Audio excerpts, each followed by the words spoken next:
you that while that judge may have had his reasons, in this particular situation, I look at the same factors he looks at, but reasonable people may differ. Right.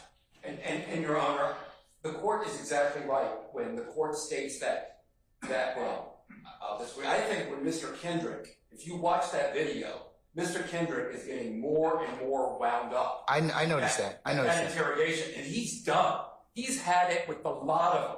Now, just because they let him cool off for 45 minutes and eat a sandwich for lunch, that doesn't cure that. That doesn't mean they can come back in and immediately start interrogating him about Kendra Morton, which is what they do. All right.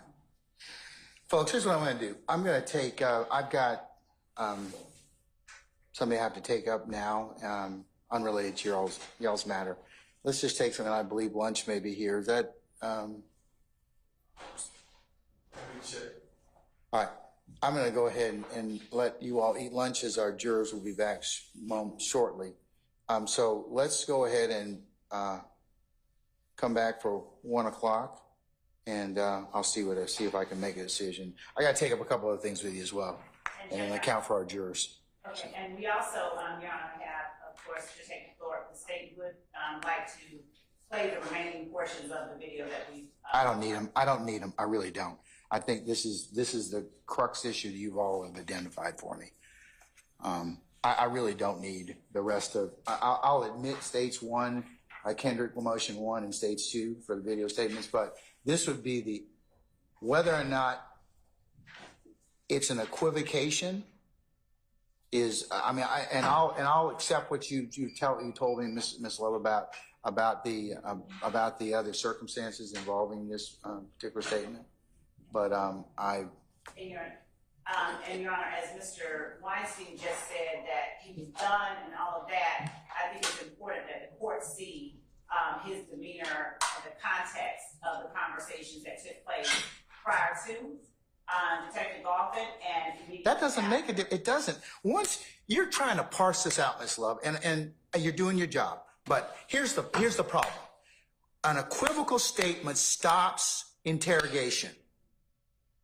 That's what it does. We don't get to look behind it. Well, did you really mean it? Did you kind of sort of want to do it? I mean, the Supreme Court's been very clear with us, both the United States Supreme Court as well as our Supreme Court, in telling us, if you make an equivocal statement, that questioning must stop. And like I said, Ms. Love, I think the problem or challenge you all are having in this particular circumstance is your third-party detective really he inserted himself in something and caused the defendant to invoke his right or basically terminate the interview and say, hey, I want to talk to a lawyer. So at that point in time, he's for a lack of a better word, he has messed up. That's the kind word of a way of putting it. He's messed up the interrogation at that point. And Your Honor, just so I'm crystal clear with the court, we're not only asking for that October 6th interrogation to be suppressed, but also the following on the 12th. Because let me please just finish. And then I'll let you talk, I promise. Because Mr. Kendrick did not initiate that October 12th. He was brought to that room for the interrogation. So there's been no initiation by Mr. Kendrick on the 6th. He did not initiate that conversation on the 12th. Once he invoked his right, as this court points out, it's done. If I decide that, yeah. Thank you. We don't have evidence, but we do. We have actually a witness. Mr. Weinstein's statements as to who did what on the 12th is not evidence, and we do have the witness to present that to the court. Well, that would be an independent basis. So, right? Is that what you're telling me? Yes, I'm telling you that, yes, Mr. Weinstein is asserting a thing, but we would put up evidence as it relates to. Well, as long as it's not attributed to the defendant's statement, if I decide that, then, of course, I'd look at it independently. Of course, that would be the rule. All right. Let me come back at 1 o'clock, and I'll talk with you all a little bit more at that point in time, okay? We're in recess until then. Mr. Weinstein, do we have the site that you quoted? The sites that you quoted, your case law. Oh, yeah, I'm sorry.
Even the stretch of APD track. Oh, wow.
And here it is. And then Mr. Chamberlain should have provided you a mechanism from for the Georgia Department of Corrections to email the appropriate parties. I'll make that exhibit as a next court exhibit in order. So it'll be your responsibility to take care of that, okay? All right. Okay. That goes to state, and this goes to Christina.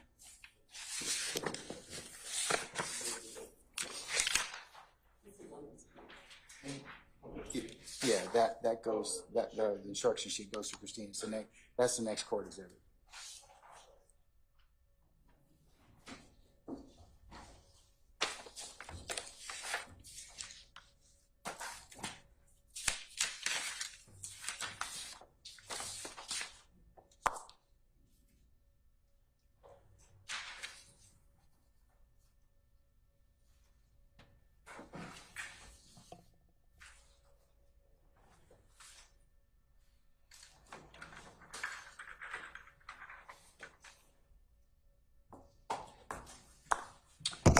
Okay, I've had an opportunity to take a look at the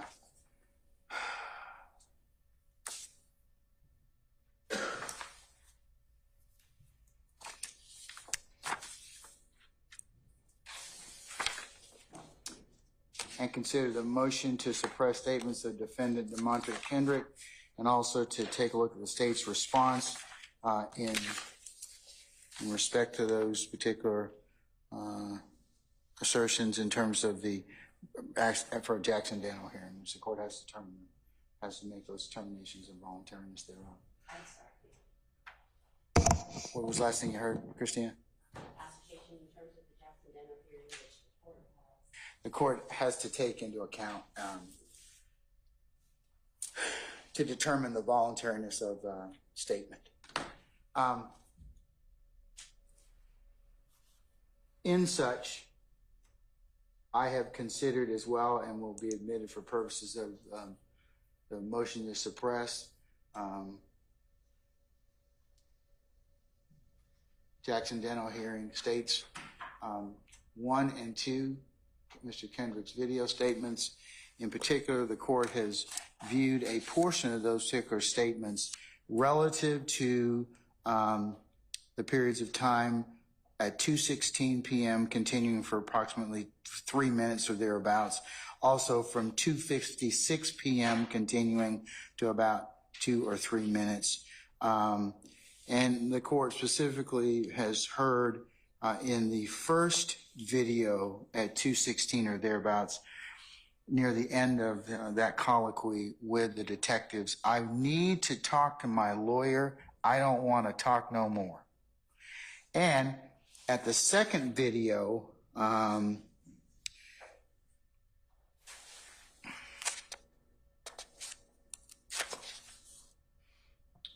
starts at 2:56 p.m., goes for about 2 to 3 minutes or thereabouts, and stops at 2:58 and 53 seconds. Your Honor, may I address the court? No, I want to make my ruling, okay? I haven't presented any evidence. I can take this on argument, and that's what I'm going to do. I'm going to, in terms of the what's been admitted for the court's consideration, that particular portion of the video is what I need to focus on. What I need to focus on is whether or not Mr. Kendrick was in custody, whether or not Miranda was appropriate at that point in time, and whether or not he invoked his right to counsel. And whether he reinitiated it. Yes. We have the officer to talk about that. I don't need that at this point in time. I really don't. I'm of the opinion. I also had a chance to take a look at Mr. Uhelski sent me as well, and I'm sure the other counsel got a copy of the United States versus Kendrick, both the district court order, which was a hearing in front of Judge Alan Baberman, the United States magistrate, and then Judge Mark Cohen, United States District Court judge. And then the appellate opinion was an opinion based on sentencing. Mr. Kendrick appealed the severity of his sentence. So I'm taking a look at the appellate order, at the trial court order from Judge Cohen, adopting Judge Baberman's findings. Right. And I make it very, of page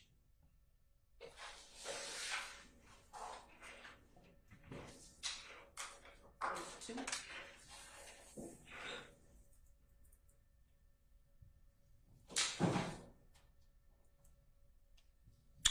During the course of page 2, during the course of over 2 hours of the initial interview, defendant did not ask to speak to an attorney. At some point during the interview, Detective Joe Galpin, who was investigating a separate homicide incident, entered the room. Defendant then indicated he wanted to talk with his attorney, and questioning stopped. So Judge Baberman, I can't tell whether or not he took into account what I heard on the video, which was, I need to talk to my lawyer. I don't want to talk no more. That is equivocal to this court, me, Judge Glanville, that he invoked his or withdrew his consent at that point in time and did not wish to speak to law enforcement officers anymore.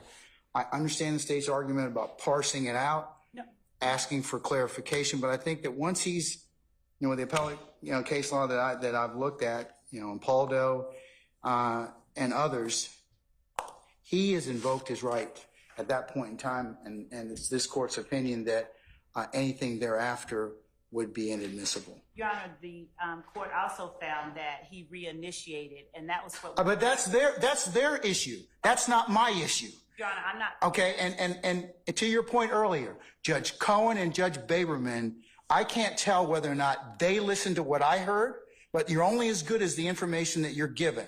Right. So it doesn't say on this particular order that that's what they relied upon. It just says he wished to talk, some point in time, he wanted to speak to his attorney.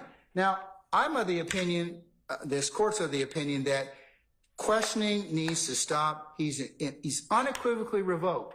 And you can't pick and choose at this point in time whether or not it's to this particular crime or any other assertion. So that's why I'm going to suppress it. And Your Honor, Your Honor, with respect to the statements that were made after that time, we do have, as I stated, Investigator Thorpe to tell the court on the record, present under oath, that it was not Detective Thorpe, it was the defendant that reinitiated the conversation with Detective Thorpe. Our representations to the court are not evidence, and since the state has the burden of proof. Okay, but I've seen the video at this point in time. The video does not encompass when the defendant actually reinitiated contact. But the problem is, he invokes, and then we don't know what goes on in the 45 minutes, but we come back afterwards, and at that point in time, you don't get to eat your cake, have your cake and eat it too. It's once he invokes, that's it. It's over. Your Honor, they should not be bringing him back at that point in time and asking, well, let me just clarify a little bit about whether or not these statements were made to these set of detectives or to Galpin. It wasn't there in the room that I'm talking about, Your Honor. I'm talking about in the first, the defendant asked for a smoke. So they took him out for a smoke. When they took him out for a smoke, the defendant reinitiated the conversation as they went outside. That is what they found in the district court, but the court doesn't owe that deference. That is why we have, as the burden of proof, holding the burden of proof, that is the reason we have Detective Thorpe here to testify. I don't need his, I'll consider it, but it's this court's opinion that once he invokes, you don't get another bite at the apple by taking him outside, softening him up, giving him a cigarette, some bonbons or whatever, and then letting him go ahead and then say, oh, well, let me just clarify with you a little bit. That's not how that this scenario worked. I think that you all are just annoyed more so that your detective did something that he probably regrets now. And that you all probably would not have told him to do. Don't interrupt this particular investigation or this particular hearing, because what you did is you just now created a wrinkle that now I got to deal with, or whether or not the defendant has invoked his right to counsel. He has.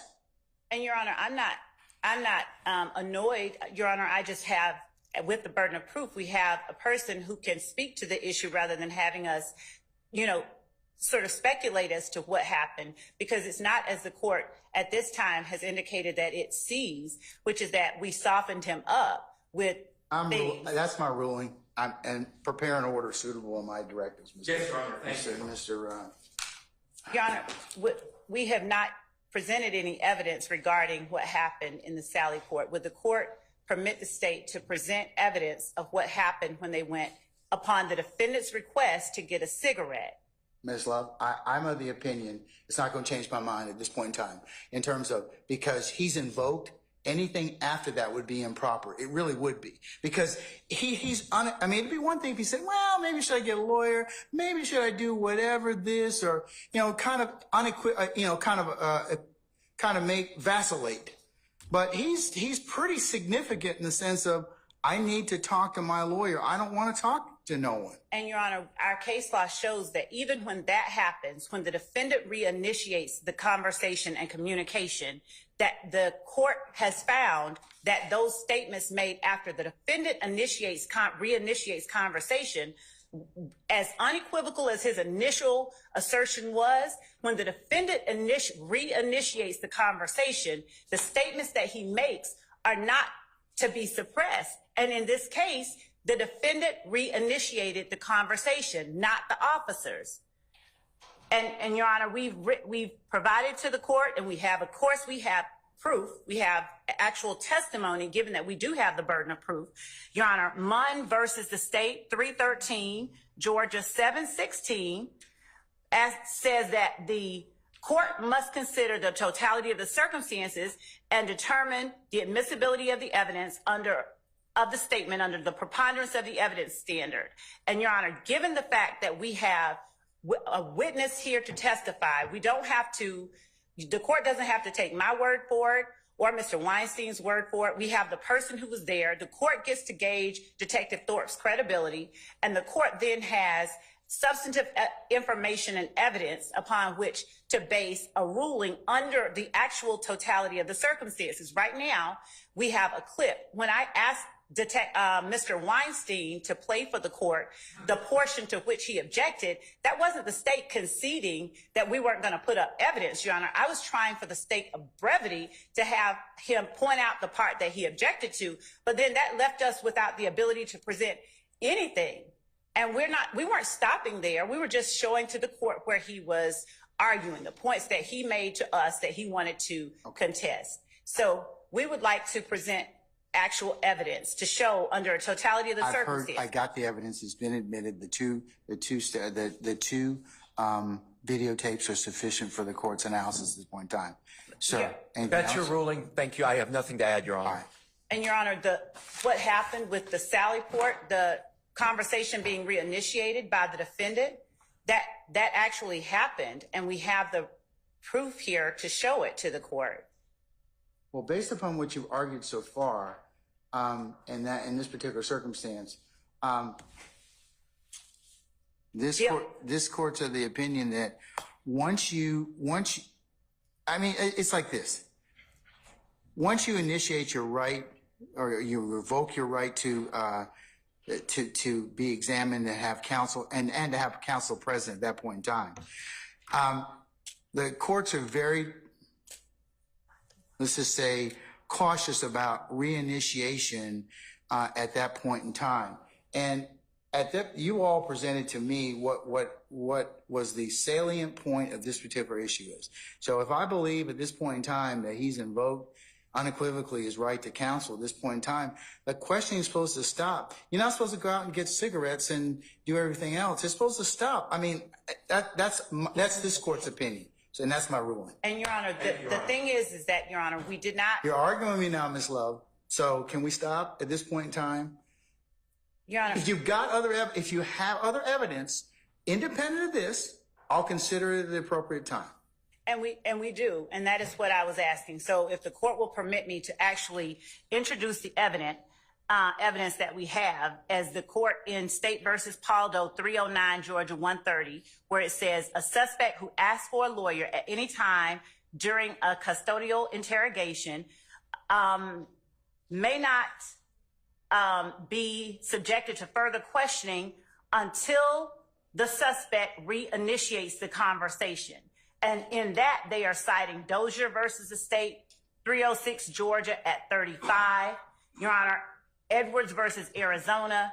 And Your Honor, this is a 2020 Georgia Supreme Court case where it specifically says that a suspect who asks for a lawyer at any time during a custodial interrogation may not be subjected to further questioning, as the court has said, by law enforcement until an attorney has been made available or until the suspect reinitiates the conversation. Your Honor, at some point, Your Honor, I'm sorry, I'm talking, and I don't know why I am being interrupted. I will not stop. Hey, I was speaking. Ms. Lowe, I'm sorry, I was speaking. Both y'all can't talk at the same time. I know, I Under the was speaking, state and I control, expect hold you on, to wait, allow wait, to speak when I'm speaking. Hey, both of you all need to just take it down a notch. And so, Your Honor, if I may finish, because I was the one speaking before Mr. Weinstein interrupted. But you continually engage in this pattern of behavior, Ms. Love. You don't want to accept my ruling. Your Honor, And I know you're being an advocate, but at some point, stop. Just stop. I made my ruling. Good, bad, or indifferent to you. You're going to win some, you're going to lose some. I do accept that Okay, fact. no, but you Judge, we don't. have No, not- you don't.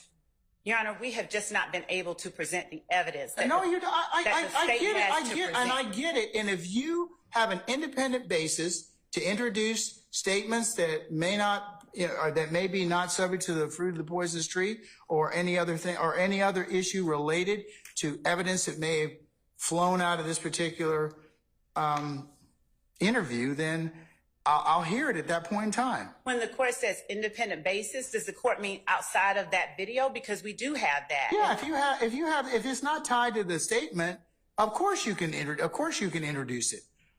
I mean, as long as you have some independent basis, right? If you didn't get it from his particular statement. But Your Honor, that's the point that we have the witness here, that we brought the witness here, and had him cancel medical appointments to testify to the court about.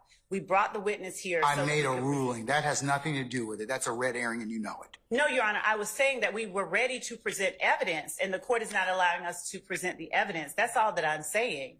We have the burden of proof and we haven't even been able to present the evidence that we have. We only, for the sake of ease, allowed the court to introduce the statements that the defendant made as states 1 and 2 to help Mr. Weinstein play the portion that he wanted to talk about. We didn't even get a chance to play or to have the evidence that the state has ready for presentation to the court to be presented.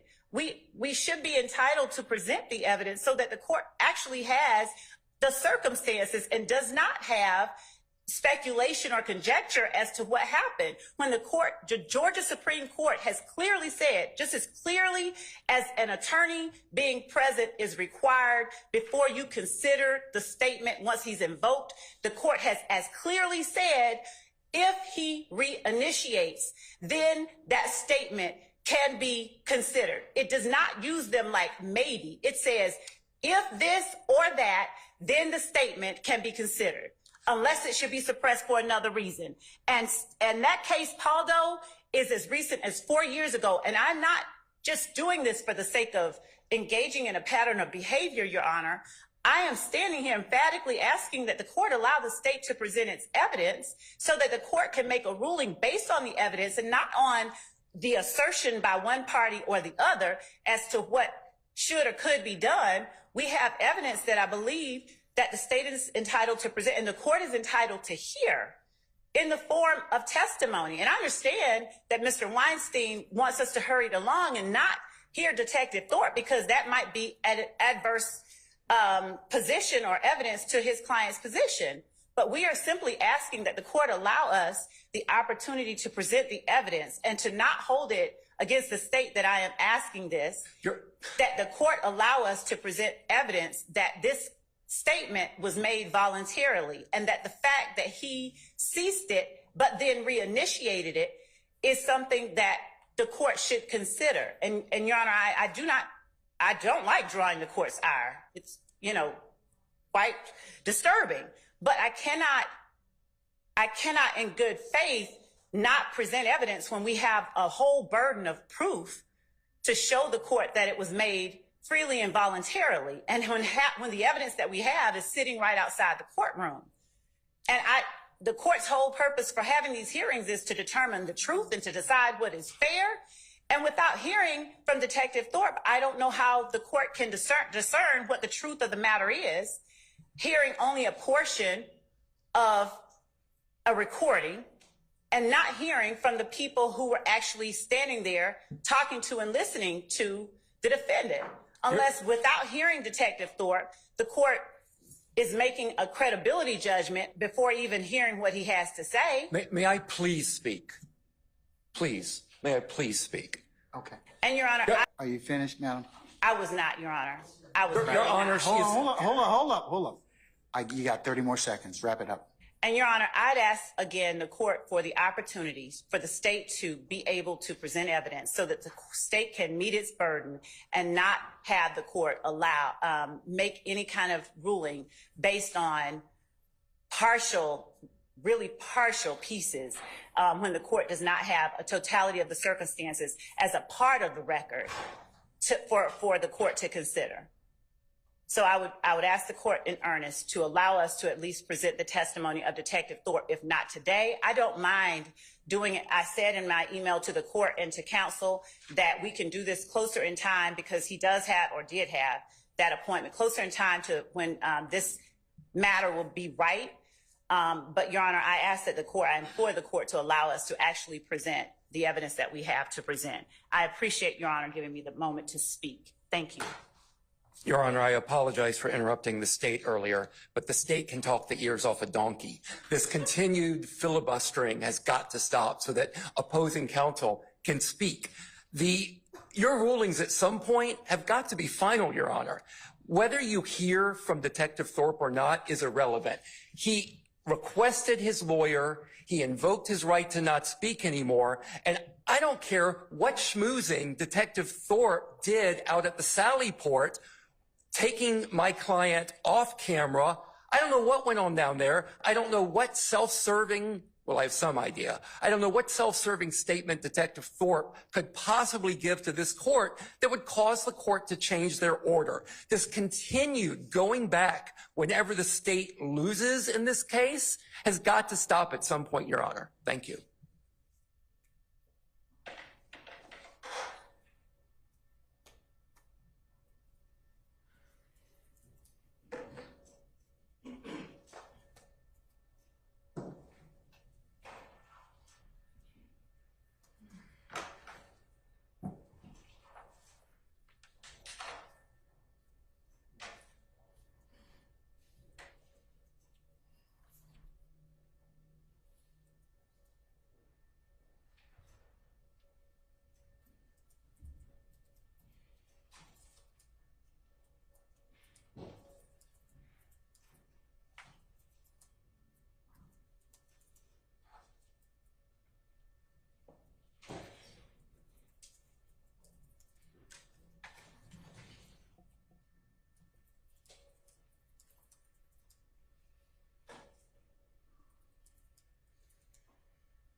Prosecutor asked the swear-tos that were conducted both for the charges made against him and the charges alleged against his son as well, the charge made against his son. Do you recall those questions? I do. And the prosecutor confirmed with you that the process for the swear-to is open to the public. That's correct. You said that both the public and the media were present at the swear-tos for both Mr. Crumbly's son and also Mr. Crumbly. That's right. For Mr. Crumbly's son, you made note that Mr. Crumbly was not present in person for the swear-to in the arraignment. Yes, I stated he was he was there on Zoom. And if you recall, his son was also on Zoom for the arraignment. Is that correct? His son was in custody. Okay.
All right, Ms. Love, and Mr. Weinstein, I've had opportunity to consider.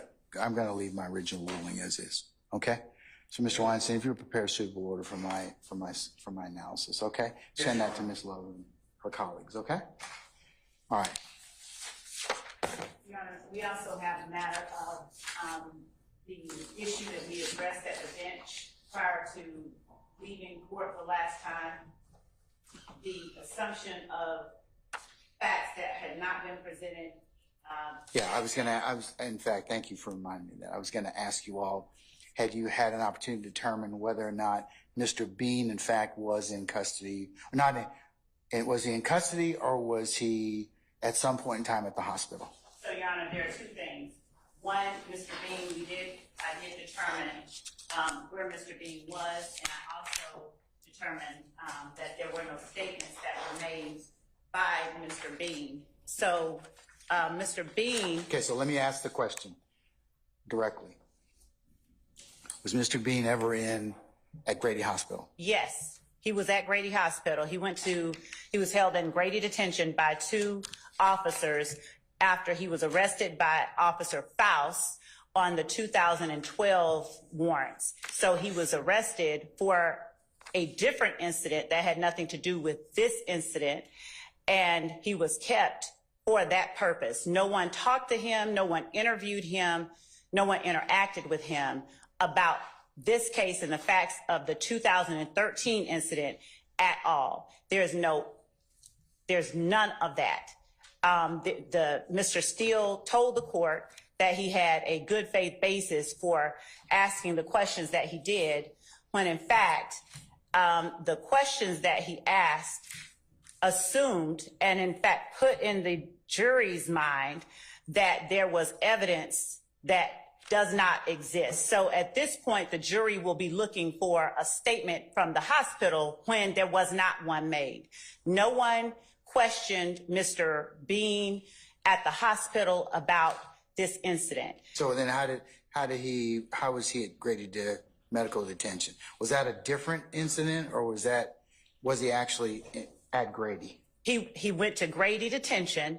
He was taken there by Officer Faust. Okay, and is Grady detention at or on the campus of Grady Hospital? Yes, it is a part of Grady Hospital.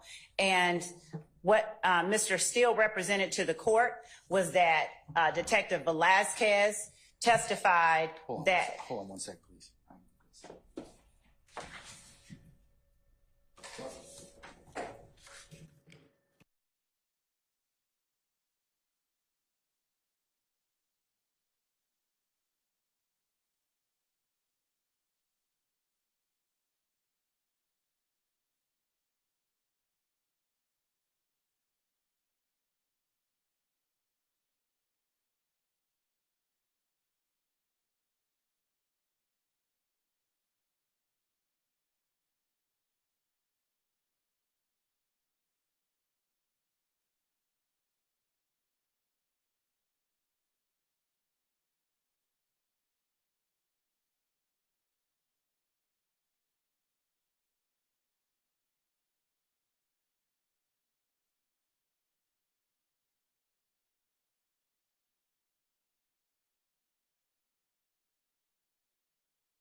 All right.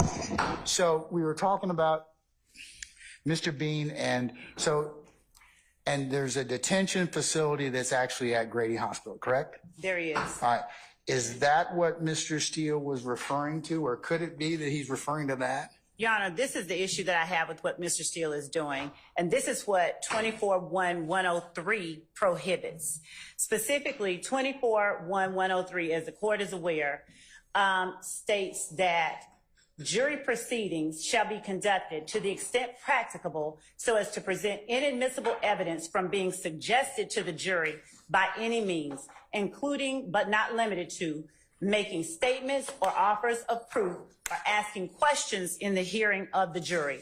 So when the state has been making the objection that the questions Mr. Steele is putting upon the witness assumes facts that are not in evidence, Mr. Steele has responded by saying he has a good faith basis, but instead what he is the court doing— asked him that, and he can ask the question if he has a good faith basis, meaning that he cannot misrepresent or lie to the court about Mr. Bean's whereabouts. So I wanted to make sure that was kind of not occurring. So I understand what a 103 analysis or inquiry allows the court to do. So is it your opinion? I just want to ask you a question. Sorry to hijack you again. Is it your opinion that the conversation about Grady is not appropriate because it was at Grady detention or in the hospital? No, my assertion is that Mr. Steele's questions go something like this. Why did you tell Detective Lewis at the hospital that you were not driving? He also Is that asked— Grady detention though? Yes. Okay. But wait a minute, Your Honor. This is just it. His question, why did you do that, assumes that the witness did that. And there is no evidence that the witness did that. Well, it needs to be rephrased. And Your Honor, he also 28 times has asked, when you talk to your wife on an unrecorded line at Grady Hospital, there's no evidence that he did that. There's no evidence that will come in, and there's no evidence that Mr. Steele can bring to the court. And if he does, I would ask that he proffer it, because I listened to the information, to the recording that Mr. Steele gave us at 6 o'clock that day that he presented, that he cross-examined Mr. Bean. And he asked a plethora of questions that are nowhere in that recording. And he is doing it on the basis that he is confronting him with his prior statements. But the problem that I have is this. In that recording, Mr. Steele references prior conversations that he has had with Mr. Bean. So in an effort to discern what he's talking about or what information Mr. Steele may have fed Mr. Bean or what happened, I asked the witness, who is also on the recording, I called him up and said, I'm trying to find out how many times you all talked to Mr. Bean, what did you say, and whether there were any other recordings. The witness, Mr. Steele's investigator, told me, I'm not comfortable talking to you without Mr. Steele. I won't talk to you without Mr. Steele. As a matter of fact, no, you may not call him while we're on the phone. I don't want to hang up on you, but I will. And this goes to privilege. I said, I'm just trying to discern how many times you all talked to Adrian Bean so that I can have information that I'm entitled to. He would not give me any information. So I called Mr. Steele. Mr. Steele didn't answer. So I wrote Mr. Steele asking for how many times you talked to Adrian Bean. Give me the other recordings. Give me what you have. He did not respond. I called Mr. Steele. I said, Mr. Steele, how many times did you talk to Adrian Bean? He tells me, I'm not going to answer that. What you're doing is somehow unethical, and we'll take it up with the court in the morning. I said, okay. So, Your Honor, the problem that I have is, one, Mr. Steele is improperly suggesting to the jury, planting in the jury's mind that this witness made certain statements to the police at the hospital when he did not. Mr. Steele doesn't have any evidence whatsoever, any statement. He doesn't have any recording. He doesn't have anything. He has not asked the witness. He has not done anything to present a statement at the hospital by this witness, and certainly not one to Detective Tracy Lewis. So Mr. Steele tells the court that his good faith basis for asking the questions that he is asking is that he is confronting the witness with the statements that he made during the recording that Mr. Steele provided the state on last Monday. When in fact, the information that he is asking, he is not saying, did you talk to Detective Lewis, or you talked to Detective Lewis, didn't you? Instead, he's saying, why, when you talked to Detective Lewis, did X, Y, and Z occur? And that in itself is exactly what this rule is designed to prevent, Your Honor. Because unlike asking the question, it's sort of like asking, did you mean to beat up your wife when you hit her in the head? When there's no evidence that the wife was hit in the head or that the person on the stand actually did it. So under 24-1-103, 24-6-6-11, 24-6-6-23, the state would ask that all of these impermissible questions be stricken and not allowed. So when he is asking these 28 times, why did you do this? Why did you do that? Unless and until he can show in his recording to the court where the witness told him those things that he is saying to the jury the witness said, then I would ask that the court prohibit him from referring to anything of the sort that did not occur. Okay. And I would ask that we can go back over it at a later time. For now, I would simply ask that the court prohibit Mr. Steele from presenting to the jury things that he knows aren't in evidence and will not come in evidence.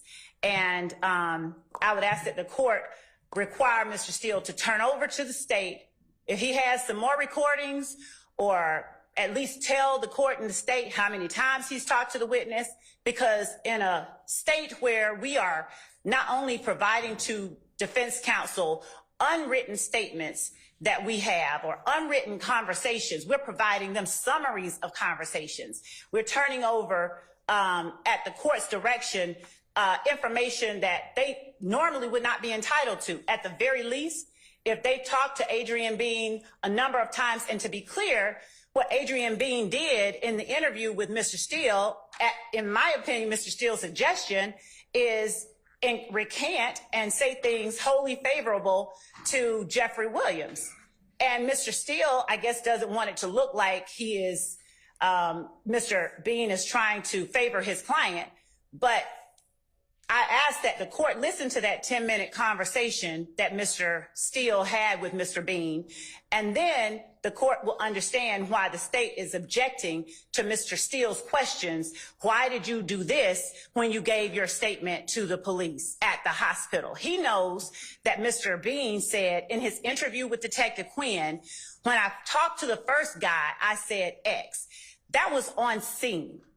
That was on scene. And Mr. Steele knows that. He knows there's no suggestion that that happened at a hospital. Mr. Bean was transported to the hospital. We have him with Detective Faust, who was there, who arrested him and took him to Fulton County Jail shortly after. The CAD report showed that he was transported to the hospital around 1, and he was taken back to the jail and booked in around 6 o'clock in the evening. And there is, Detective Quinn is still on site at the scene during that time.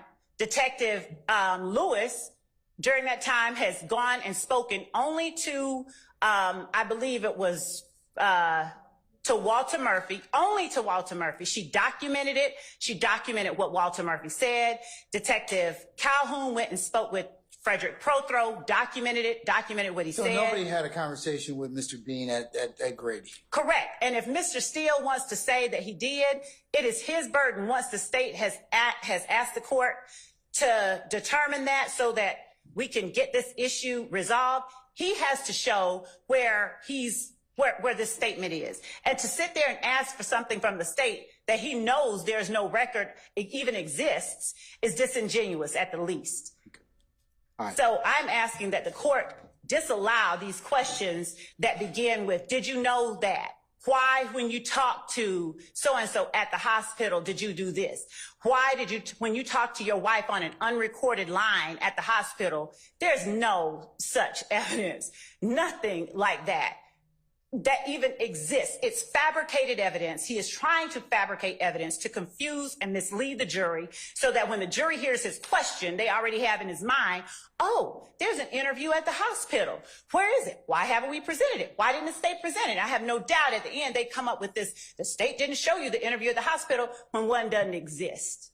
So I would ask that Mr. Steele be required, one, to turn over any kind of information that he has to the contrary, provide to the state any conversations, any interviews he has done with Adrian Bean. I don't know what happened during those interviews, and I don't know what his investigator said to him. I don't know what was promised to Adrian Bean. We have no way to know that because neither Mr. Steele nor his investigator will divulge that information. And Mr. Steele has yet to show he's, one, improperly, again, putting untrue assertions in front of the jury with his questions, and two, has not provided the court anything to show that what he is suggesting to the jury exists actually exists. Would they be required under the reciprocal discovery statute?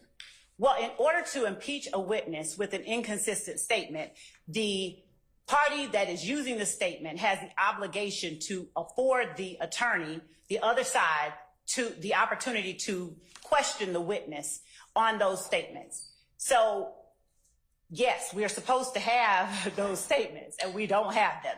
And the questions that Mr. Steele is putting on this witness go way outside of the boundaries of this 10-minute conversation, this clip of a recording that he has. Okay, all right. I'll hear from Mr. Steele. All right, sir.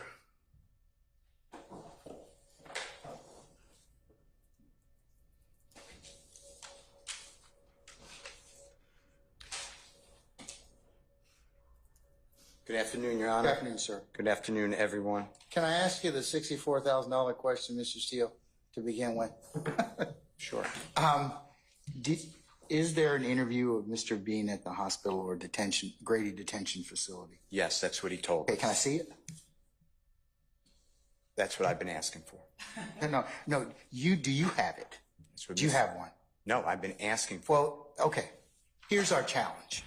Unless you know there's one and the state's told you they don't have one, then you don't really have a good faith basis to ask that question. Mr. Bean told me. But now there has come to light that Mr. Bean he's at Grady. He's in Grady detention, but he hasn't made a statement to anybody else, any law enforcement officers. Let me take you back, because that's not the way I understand it. Well, did he interview? Did he have discussions with Detective Faust or Detective Lewis at Grady? I can't tell you which detective. I can tell you that is what he said, and it's backed up.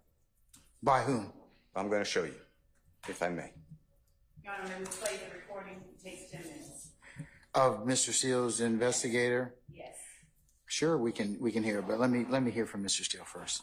Okay. So what happens here, Your Honor, is last time we were together on March 4th, 2024, the district attorney stopped the cross-examination, approached the bench, and the following occurred. This is an excerpt portion. I'll mark it as Mr. Williams, number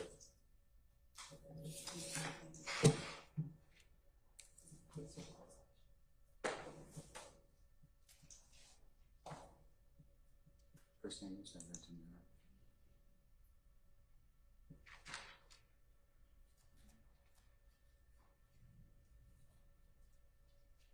number B, dated today. And what happened is the state, just like it's doing now, accused me of the following.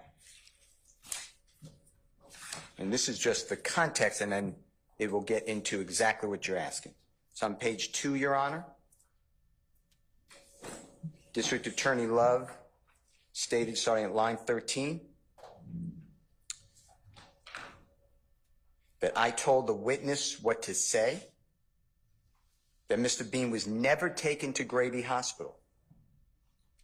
From transfer page 2 to 3, District Attorney Love said, Mr. Bean was never interviewed at Grady Hospital. Transcript page 3, lines 3 through 4 and 8 and 9. Mr. Bean went straight from the scene of his arrest to the Fulton County Jail. Page 3, line 18, when this honorable court asked the question, did he, meaning Mr. Bean, go to Grady? Ms. Love stated, and I quote, no, he, meaning Mr. Bean, did not go to Grady. Mr. Steele told you about whatever he's trying to do.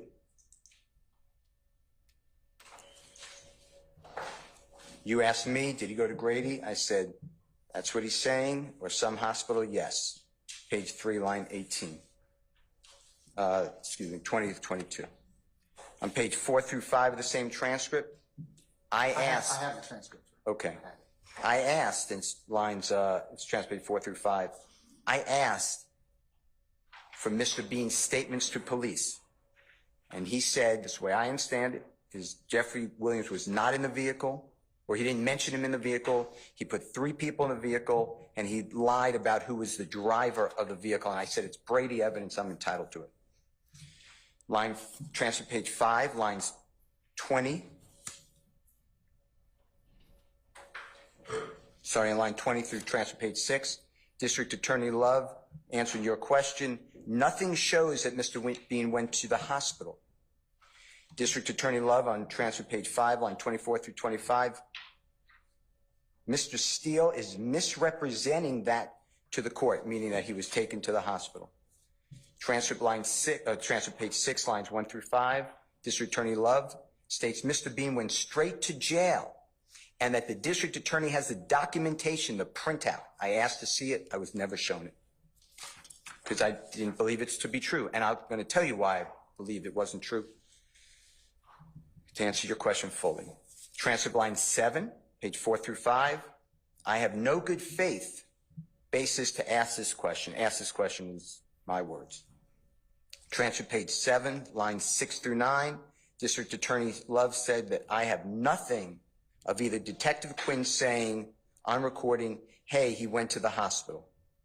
District Attorney Love stated to this honorable court, continuing to tell you that I misrepresented intentionally, page 7, lines 10 through 24, that I assume things, nothing on the tape. Mr. Steele, this is a quote, put that in there, end quote. Mr. Steele knows it did not happen. Mr. Steele is manufacturing evidence.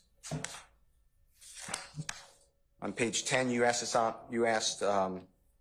advised us on line 20 through 25, the issue is whether Mr. Bean was taken to the hospital, whether Mr. Bean made a statement at the hospital, and on transcript page 11, lines 9 through 10, District Attorney Love, again, Adrian Bean never went to the hospital. So I knew that that was all wrong.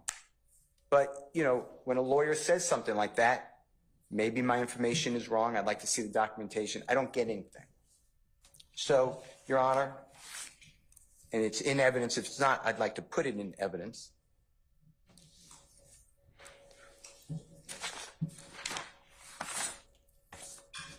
The reason I believe that he went to the jail, not straight to the jail as being told to you, is that in discovery, the following occurs.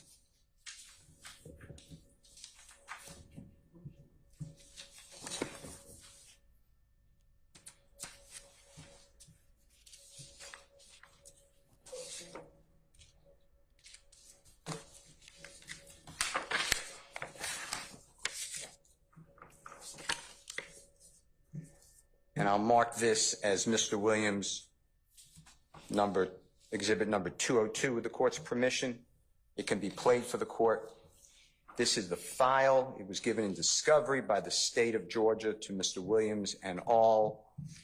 This is the police radio traffic. You heard some of it during the trial through the witness who identified the radio traffic. It starts at 0054.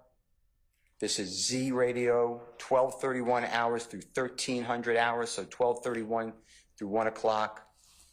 And it reads, down here on Cleveland Avenue, start us at 4. That means ambulance, Your Honor. You heard that through the testimony.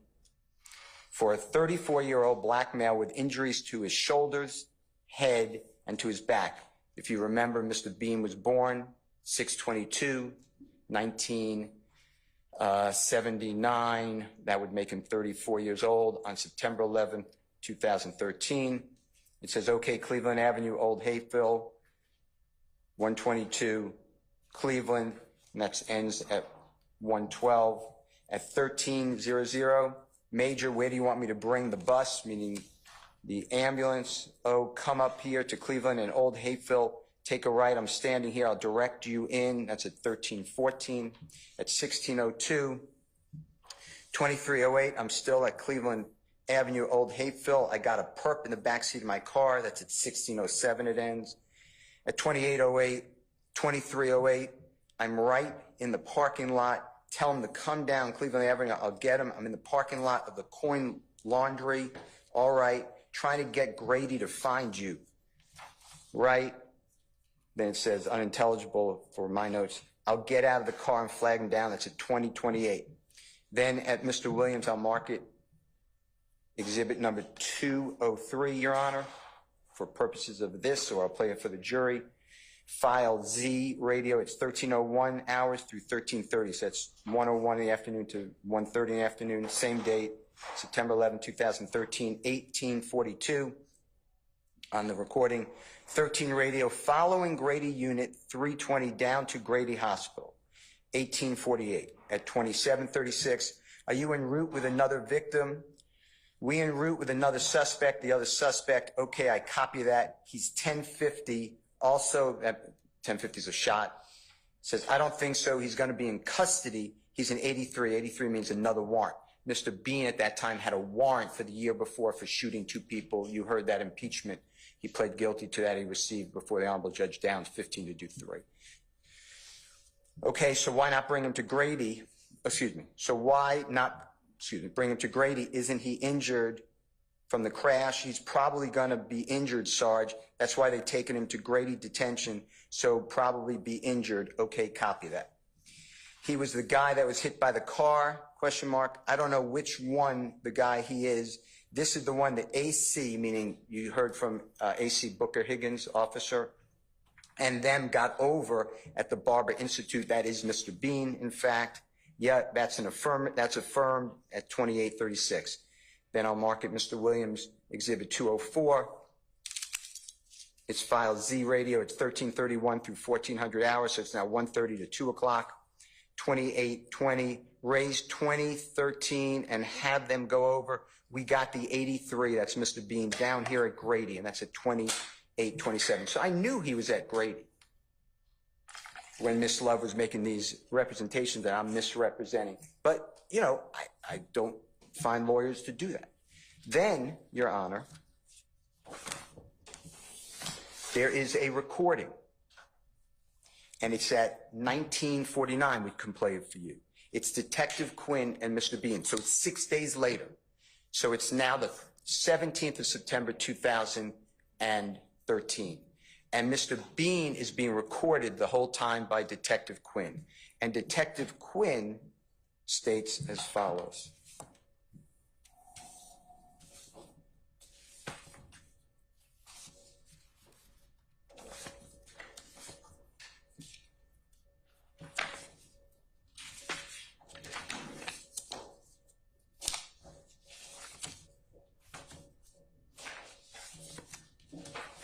Excuse me 1 second, Your Honor.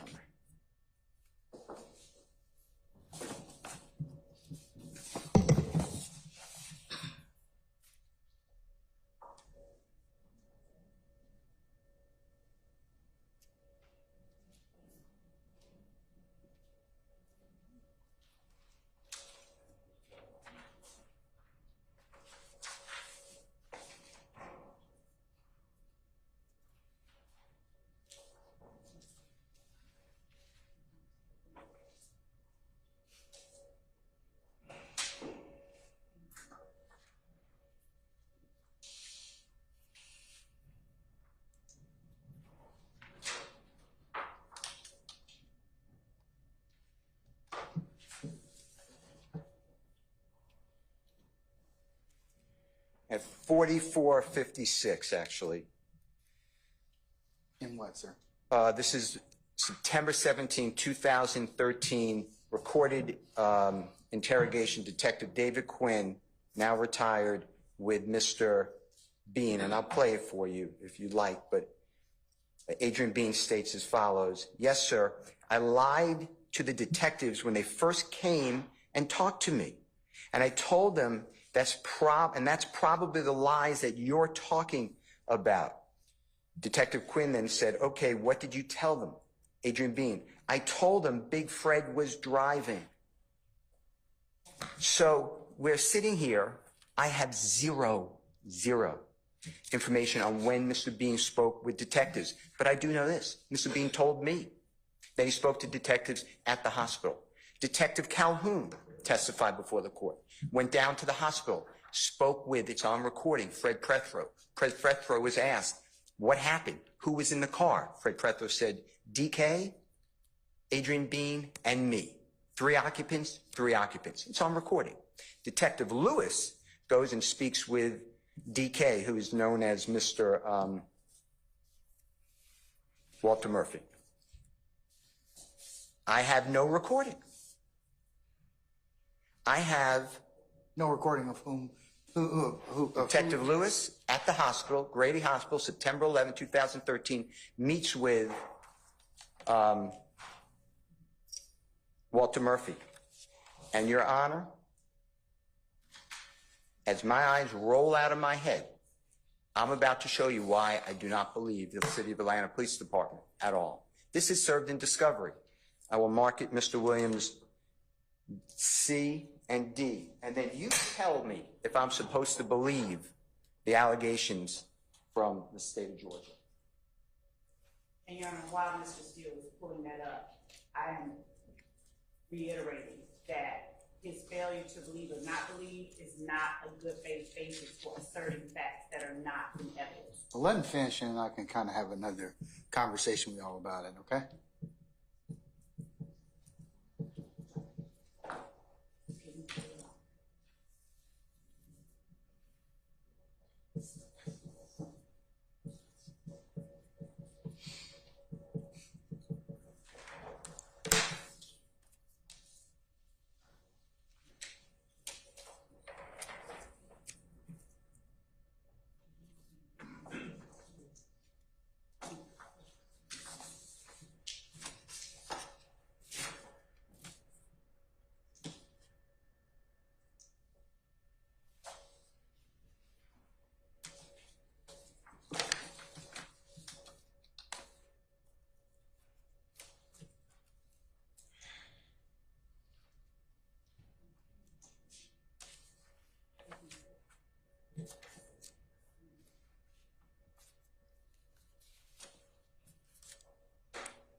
May I approach you?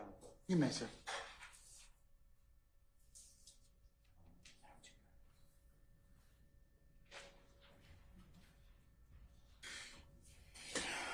For purposes of motion, I am handed the court what I was provided in discovery by the state of Georgia. I made it for today's date, Mr. Williams, Exhibit C, as in Colette or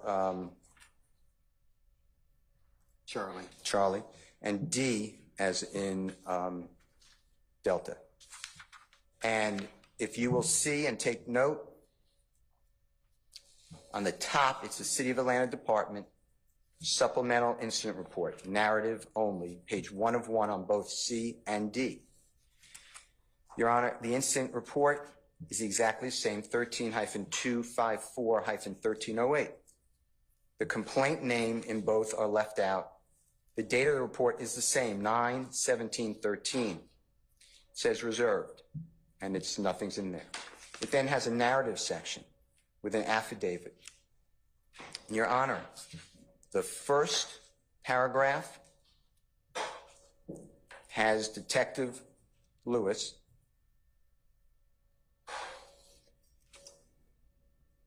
going to, the two people going to the hospital with injuries. Investigator Calhoun and myself, Investigator Lewis, went to Grady Hospital. If you remember from the testimony, Investigator Calhoun goes and meets with Mr. Plethro, 3 people in the car. Investigator Lewis goes and meets with Mr. Murphy. Investigator Calhoun recorded it. I have this report on Investigator Lewis. Next paragraph of C and D are identical, Your Honor. Once we arrived at Grady Memorial Hospital, there were 2 males being brought in for gunshot wounds.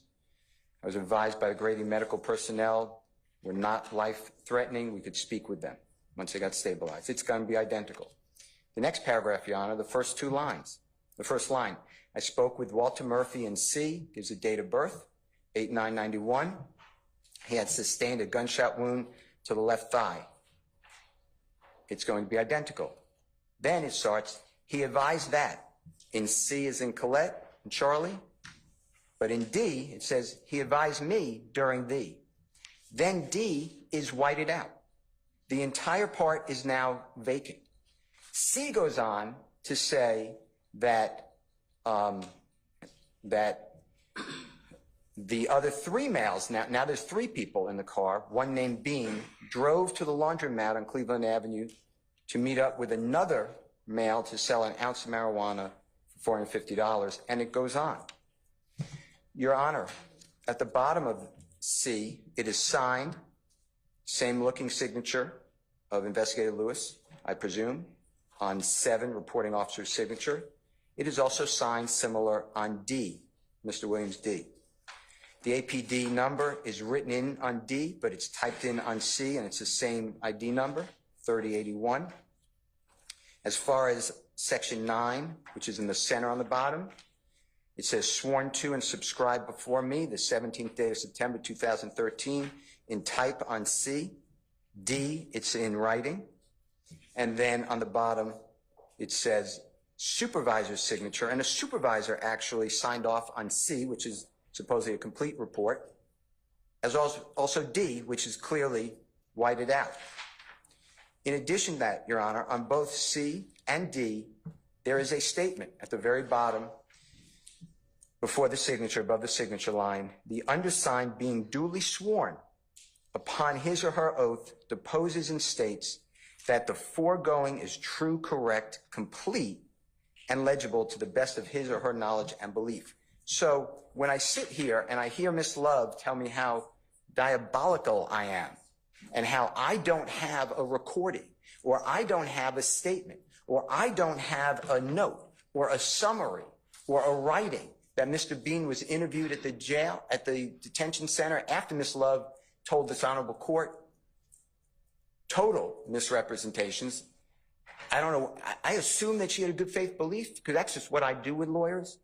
But she attacks me like I'm out of my mind when this is in the discovery. This is all, she knows this. And then I'm giving C and D, which is clearly going to come out before your court, because if the state doesn't call the investigator, I'm calling Investigator Lewis. Because this is what I would say is corruption. Because I don't see this often. Do we know why Right. why one statement is incomplete and the other one is? And why I have no recording. And why I only have this on the 17th day of September. And why Detective Calhoun's is all in recording and a report on that day. And why is it that Adrian Bean tells Detective Quinn, when I first spoke to the detectives, I lied to them about Fred Prethro driving? And why is Adrian Bean telling me, yeah, the police wanted young thug, Jeffrey Williams, whatever the words are, involved in this case? And why is it that Adrian Bean is on a jail call with his wife? It's the next day. It's September 12th of 2013. And his wife says on that jail call, the homicide investigator, it's going to be Detective Quinn, came by a second time yesterday. That's the date of the incident. And he told me that the driver, people think the driver's a woman wearing a wig, but it's really a man. It's a boy. And Detective Quinn is giving this information. And whoever the driver is in big trouble, but if Mr. Bean is a passenger, he may not have any charges. And on that same recording, Adrian Bean is telling his wife, they gave us a story to tell. And Adrian Bean tells me with Investigator Martin that that story to tell happened at the hospital. Now, he blames it on Detective Quinn. It's also 10 years before, so maybe it's not Detective Quinn. I'm not saying it's Detective Lewis. My questions were, or some detective. But his point is, it's a detective that introduced Jeffrey Williams to this. And then you could go through the crime, which I'm going to do, the crime scene photographs. There's not room for 4 people in the back of the car. In addition, there's no shooting in that car.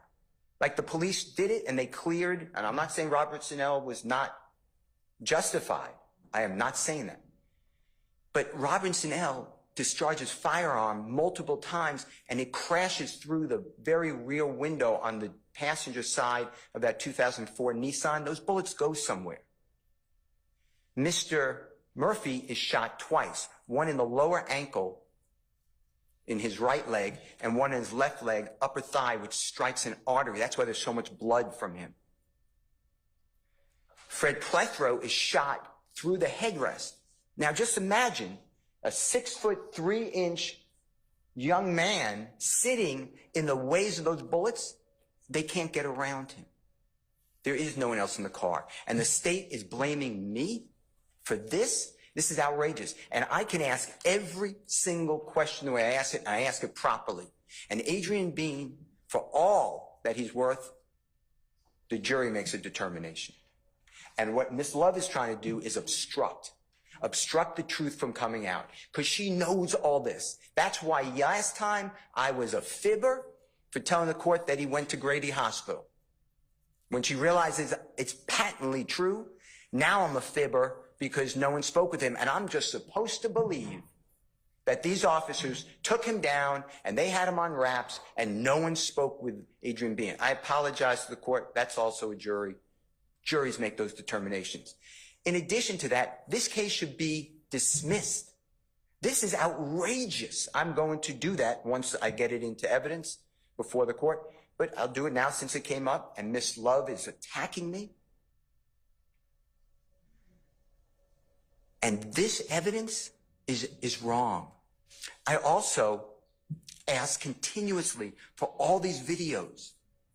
I don't get it. And then months later, I'm getting a video on the shooting at the movie theater, which I know you don't know about yet, but it's about Christmas of 2000, maybe 15. The point I'm trying to make to you, Your Honor, is this is a moving target by the state of Georgia. And no, to say that I have no good faith belief because I can't show this honorable court where these statements are, that's my point. It's Brady evidence. This is all Brady evidence. And if this happened in another forum, the state bar, I'm not doing that. I don't report people. I believe in people and lawyers. I don't know what Ms. Love is doing, but to attack me on misrepresenting to this honorable court, I have never done that. I will not do that. And I will never, ever do it to any court. That's not what we do. But I also understand my duty is to make this process rigorous, zealous, and I am going to fight for Jeffrey Williams in every lawful and ethical manner the entire time. And that includes destroying Adrian Bean's testimony and revealing the truth. In addition to that, Your Honor, the state of Georgia calls our investigator and wants to know dates and how many times we supposedly met with Adrian Bean. That is work product. That is not a statement. That is not covered in any type of work product, and this is not my witness. So when you ask the court and you never got the answer, but OCGA section 17-6-4B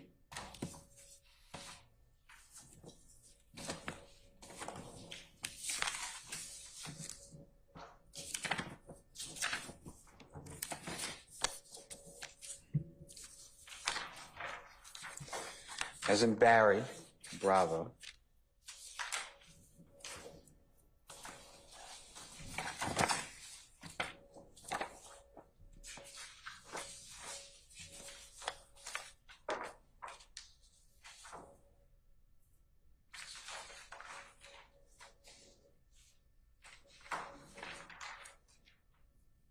May I approach, Your Honor?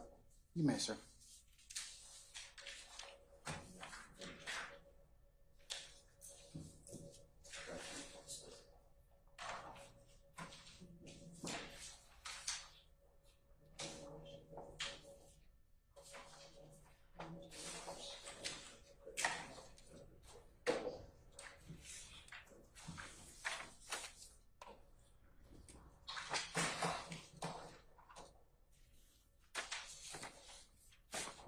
All right, this is 17. I've handed this honorable court, the Honorable Mr. Kearns, and the prosecution of the Honorable Madam President, District Attorney. 1716-4B1. It's on page 3 of 5 of the copy I've given the parties.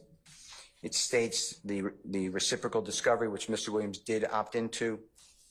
B1 towards the center but top of the page. It states the defendant, within 10 days of timely compliance by the prosecuting attorney, but no later than 5 days prior to trial, or as otherwise ordered by the court, shall permit the prosecuting attorney at a time agreed to by the parties or as ordered by the honorable court to inspect and copy or photograph books, papers, documents, photographs, tangible objects, audio and videotapes, films and recordings, or copies or portions thereof, and to inspect and photograph buildings and places which are within the possession, custody, or control of the defendant, and this is what I stress, and which the defendant intends to introduce as evidence in the defense's case in chief or rebuttal at trial. I am not in my case in chief.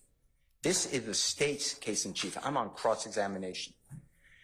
On 17-16-7, which is the other copy I've given this honorable court, and the parties, our legislature wrote, no later than 10 days prior to trial or at such time as the court permits, or at the time of any post-indictment pretrial evidentiary hearing other than a bond hearing, the prosecution or the defendant shall produce for the opposing party any statement of any witness that is in the possession, custody, or control of the state or prosecution, or in the possession, custody, or control of the defendant or the defendant's counsel that relates to the subject matter concerning the testimony of the witness that the party in possession, custody, or control, and this is what I stress, Your Honor, of the statement intends to call as a witness at trial or at such post-indictment pretrial evidentiary hearing.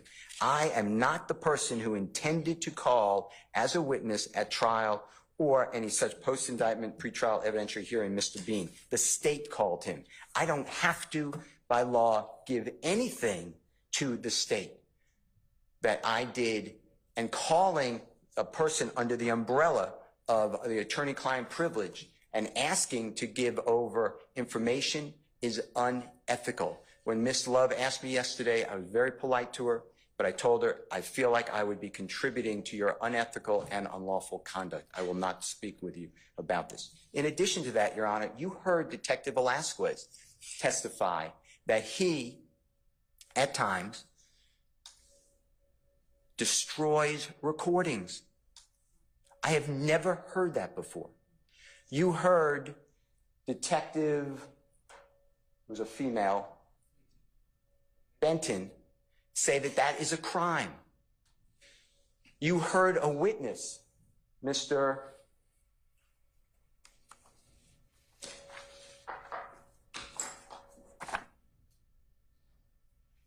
I'll get the name, but he's the one who had the car from his girlfriend, say, Nava Flores, thank you, say that he made a statement to Detective Quinn, and that statement was then erased, deleted, whatever his word is in the transcript. That's what I'm dealing with.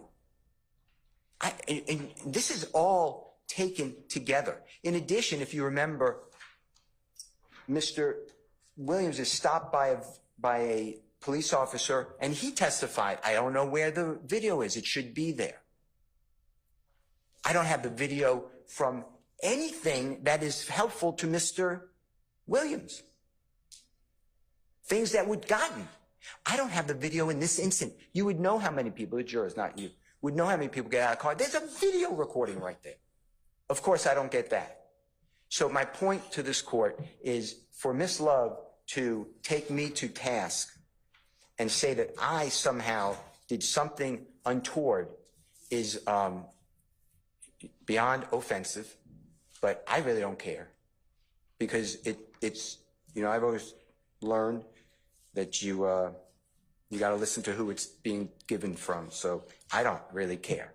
But what I do care about is we have delayed the trial for Miss Love. I was cross-examining Mr. Bean last time. I wanted to cross-examine him now. I have every reason. I've impeached him. He said that he did not tell me or Mr. Martin things on that recording. He did not, or he doesn't remember. I've laid the foundation. The Honorable Court wants me to lay the foundation. I laid the foundation. I intend to play the recording with him. I'm also going to play the recording with Mr. Bean and Detective Quinn. Mr. Bean was asked questions by the state of Georgia.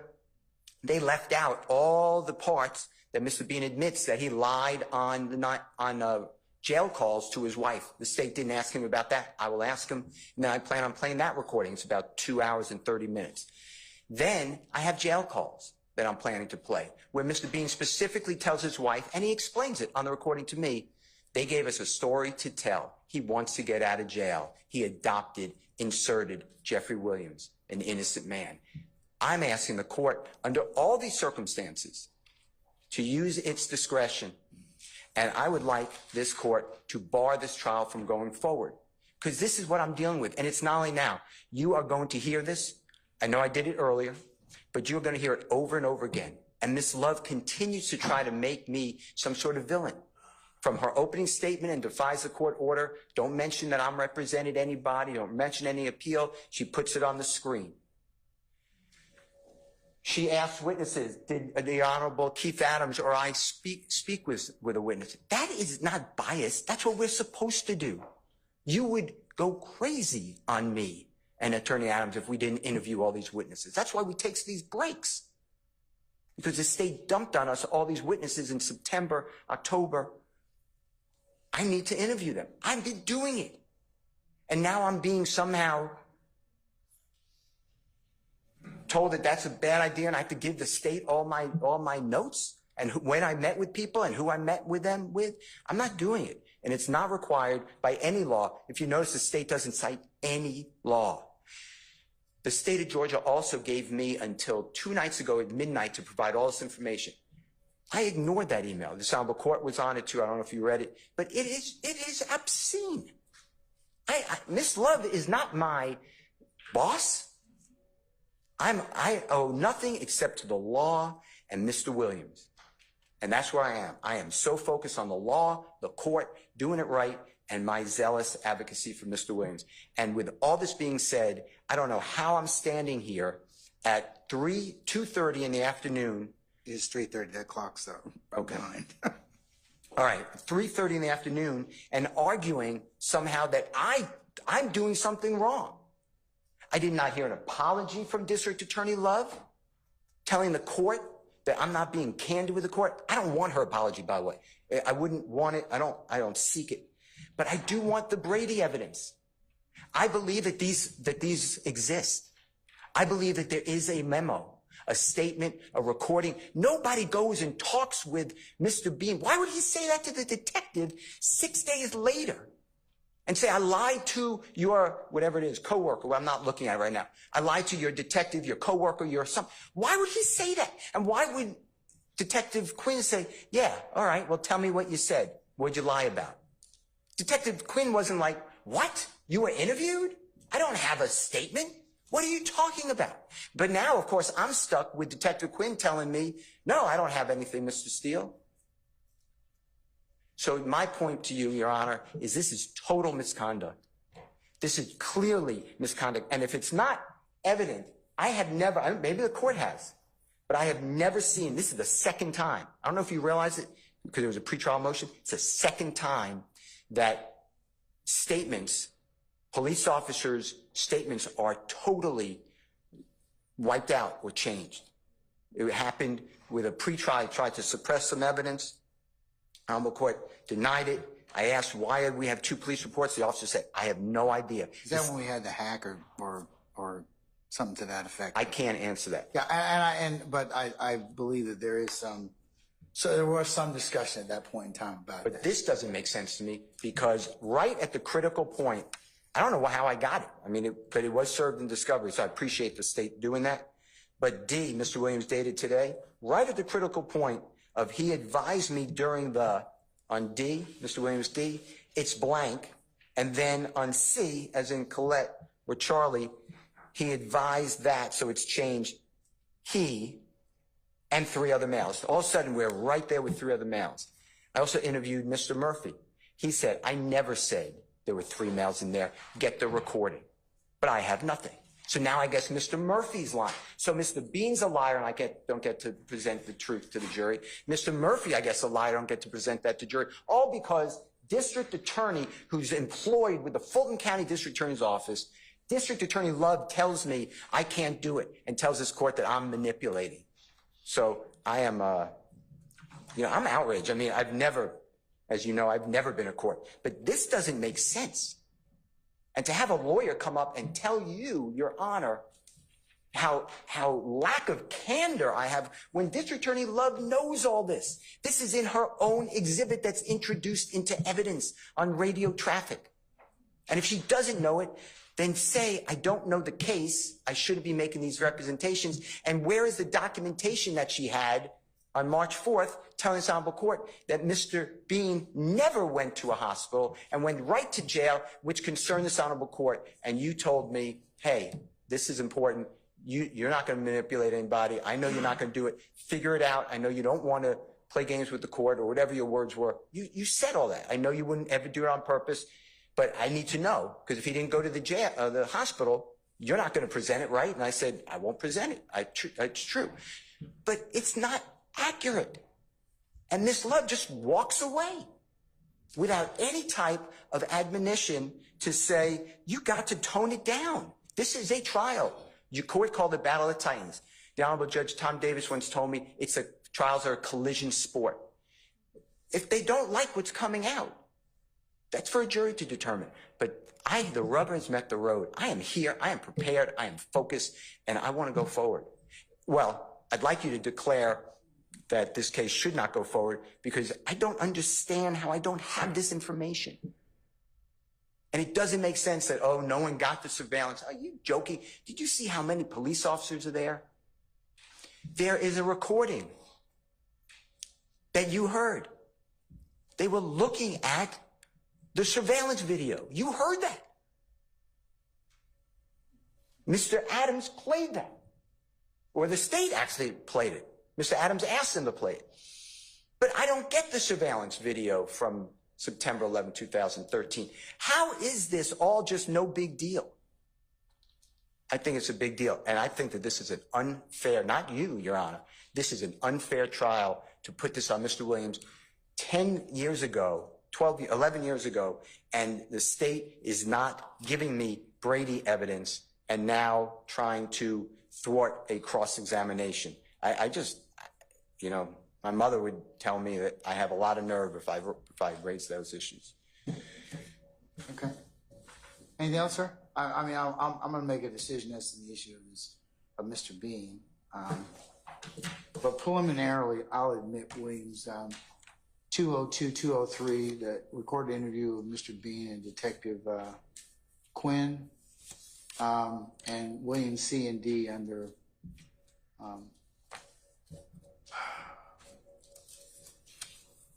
the purposes of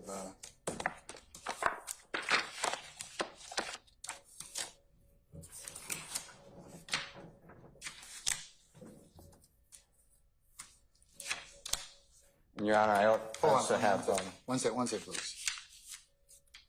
In order to make a 103 determination under OCGA 24-1-103.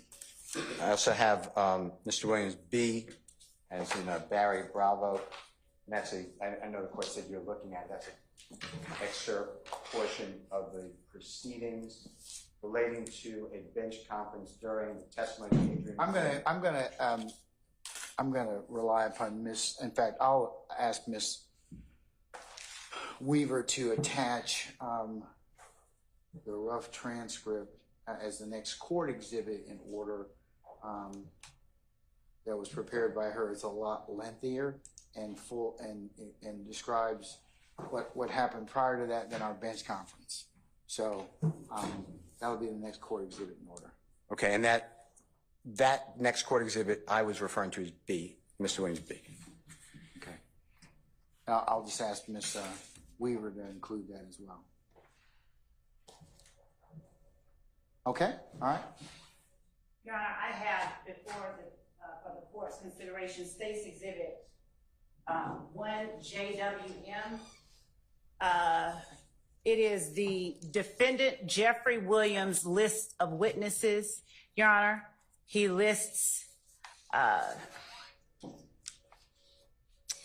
28 witnesses by name. His list of witnesses, number 29, states any and all co-defendants in the above referenced indictment, but more importantly, number 30, any and all witnesses named in the state's witness list are on defendant Jeffrey Williams' list of witnesses. Adrian Bean is a witness listed on the state's witness list, and since defendant Jeffrey Williams has listed Mr. Bean as one of the witnesses he intends to call, the state is entitled any interview of Adrian Bean and is entitled to know how many times, what interviews, what recordings defendant Williams has of interviews with Adrian Bean. That's the first thing. But that would be in contravention of 1716-4 and 1716-7. I mean, yeah, you're right. You're entitled to them, but it's for his case in chief. Your Honor, the 1716-7 specifically says any statements of a witness that the defendant intends to call as a witness at trial. And the defendant listed on his list of witnesses that he intends to call. Okay, but it's not his case yet. I understand. And he has no burden to do that. And he may change his mind in that respect. So I'm not even going to consider that until such time as the defendant makes his case in chief. But I agree with you, and I agree with Mr. Steele. It would need to be turned over at that point in time. Your Honor, additionally, Mr. Steele failed to say to the court, point to the court. Instead, he spit out allegations and insults that were meant to, I suppose, take the place of actual evidence. There is no statement, Your Honor. He pointed to... No statement of what? There's no statement made by Adrian Bean at the hospital. I was wondering why he didn't play the interview that he had with Adrian Bean. So at this time, Your Honor, the state tenders for the court's consideration the 10-minute interview that Mr. Steele has. Can I hijack off for just a second? Folks, it's about 3:40 can we, since I don't think we're going to get to our jury today, can I ask them to come back tomorrow? The state has no objection. Mr. Steele, anybody? Okay. Because it sounds like we haven't done anything. We're not going to, this is going to consume the rest and the residual of the afternoon in Will or Parlin's terms. All right. Sarnina, if you could just release our jurors and tell them that we will see them tomorrow. Hold up. Let me give you time. In fact, I'll do it. Just have them come out.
All right, ladies and gentlemen, please be seated.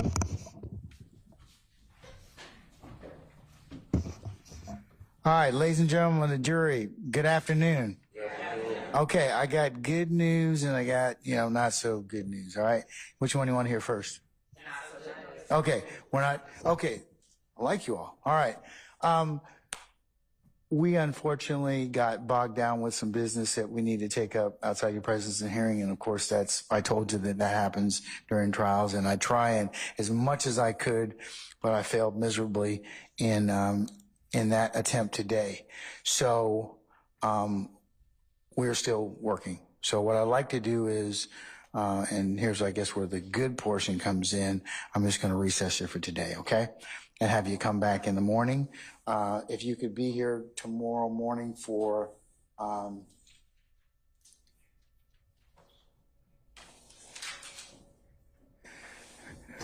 as close to 8:30 as you can. We'll start probably a little after 9 o'clock. And then we'll probably go to a little after the noontime hour, and then we will be complete for tomorrow. Does that work for you all? Okay. Any ministerial inquiry of me? Okay. Thank you again. Thank you for your patience with us. We appreciate it. We know these kind of things happen, and I told you they would happen. And I tried as much as I can not have you waiting and waiting on us. So please accept our apologies, or my apologies on behalf of everybody, okay? All right, ladies and gentlemen, unless you have any other inquiry of me, leave your notepads in the basket. Remember the admonitions I've given you. Don't discuss any of the matter that we have covered up to this point in time. Do not review any news accounts or any other recaps of what may or may not have happened in court. Of course, you can only consider what's in the four walls and presented to you in lawful form inside this courtroom. If anybody should try and talk with you about this case, remember your duty to let myself and Sergeant Ingram know immediately. Don't go by and visit any scenes. Don't go by and have any outside conversations in regards to anything you may have heard inside or outside this courtroom, okay? And of course, don't listen to any news media accounts about the trial like you've done so far. So, ladies and gentlemen, unless you have any other questions of me, I'm going to go ahead and release you for the day. I'll see you in the morning, okay? For 8:30, all right? All rise.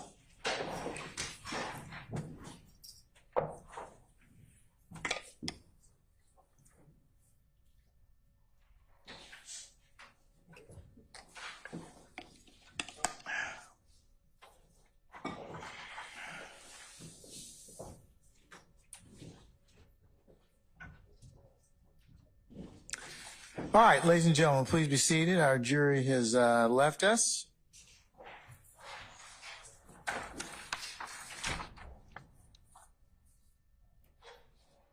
Your Honor, we get a 20 break at an opportune time. You've asked for a lot today, you know that? So, you should be happy with where you are at this point in time in the afternoon. Thrilled. Right? Okay.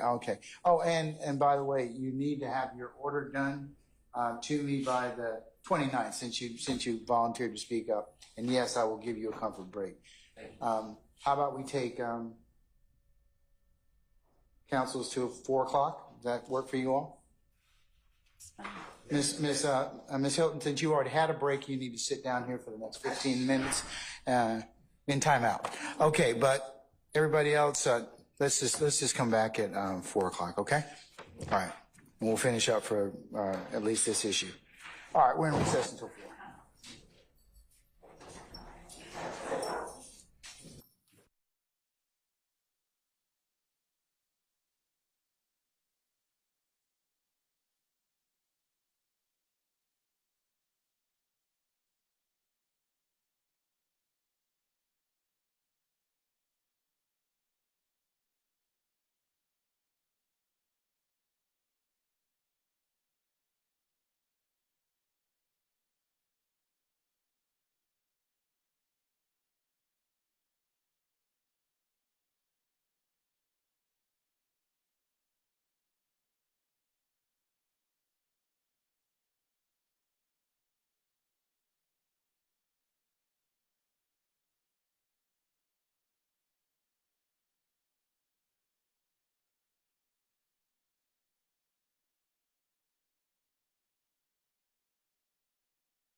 at work.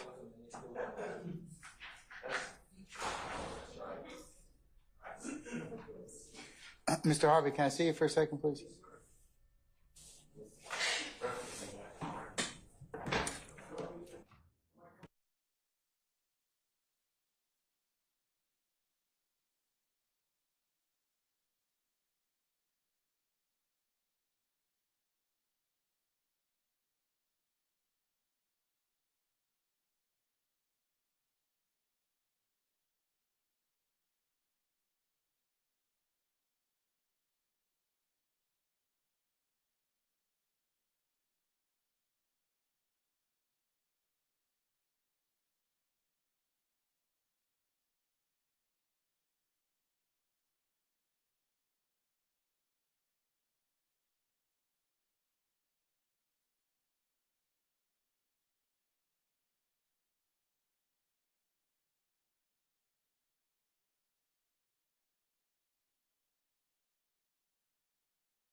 That one.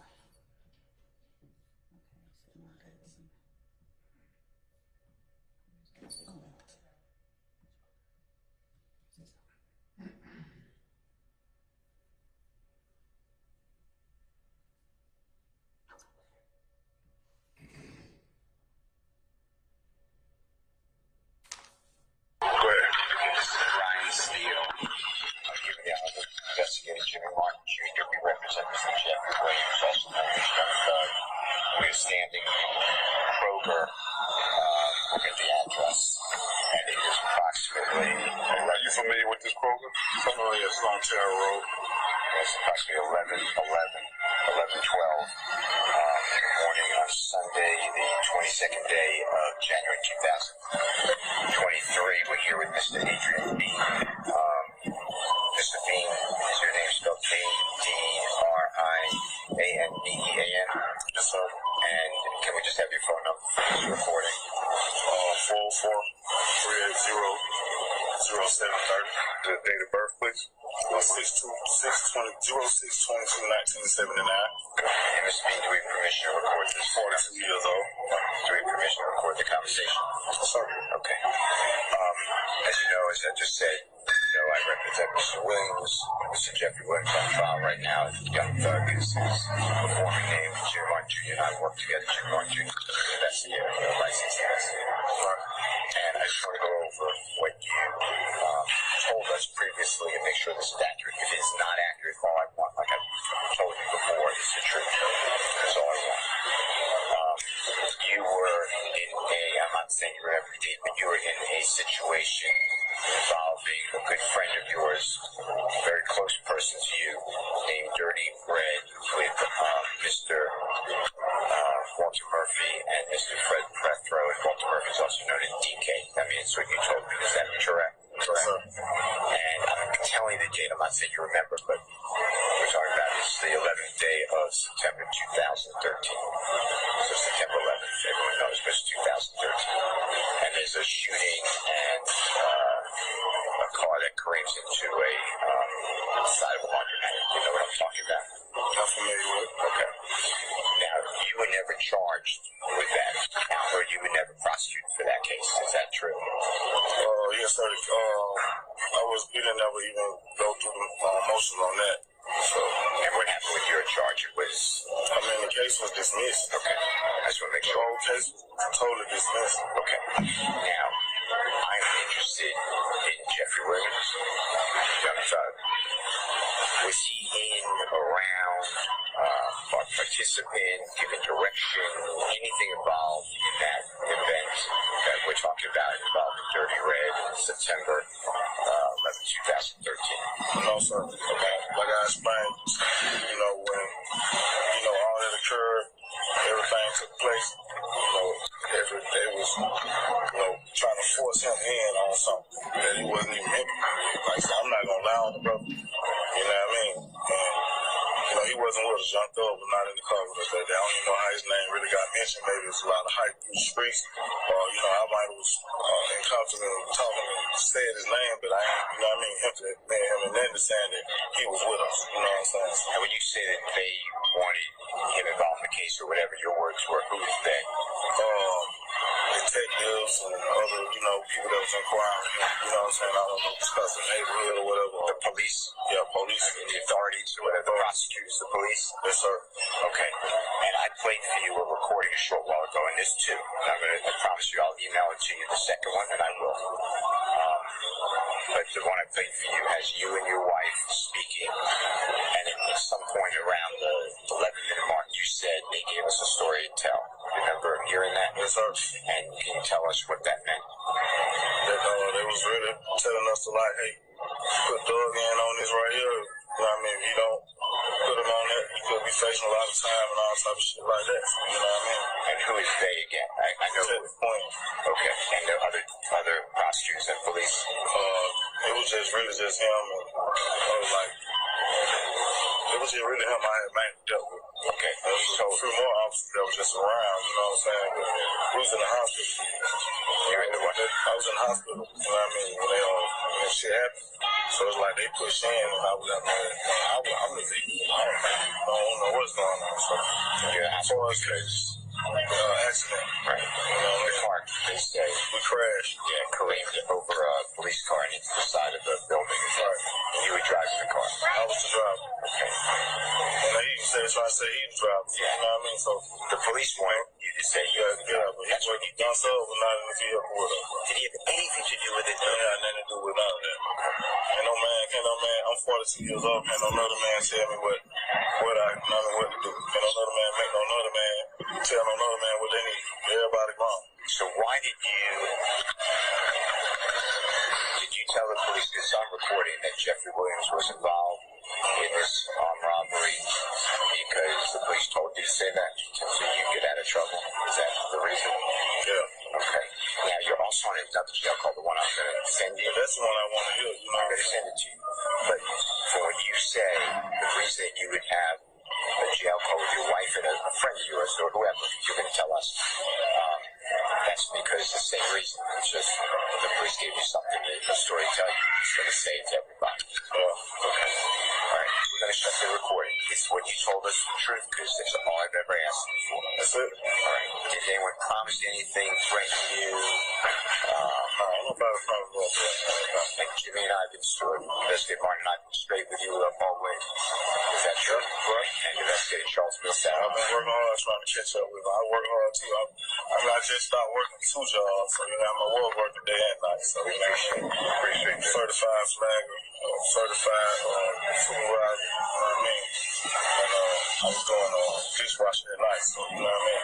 I'm real whoop. Be going in 23 to be going through anything that got something to do with court of law or anything like that.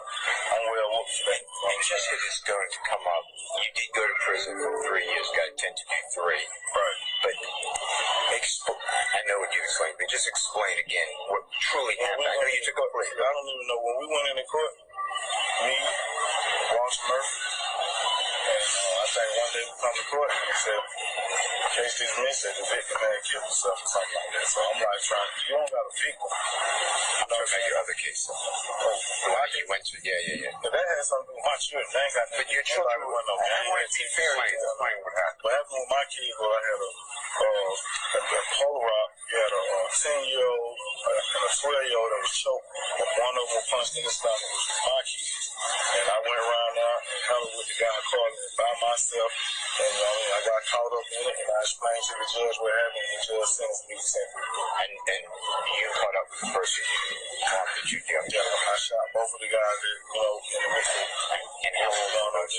The one was 28 and the other one was 31. They was jumping on a 10 and 12-year-old by their basketball goal in the neighborhood, which was my kids. Right. So, everything that went on me, it happened with me and my kids. You know what I'm saying? It had nothing to do with none of that.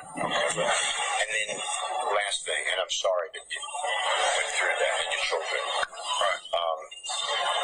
YSL. Are you ever part? They're saying YSL's a criminal street gang.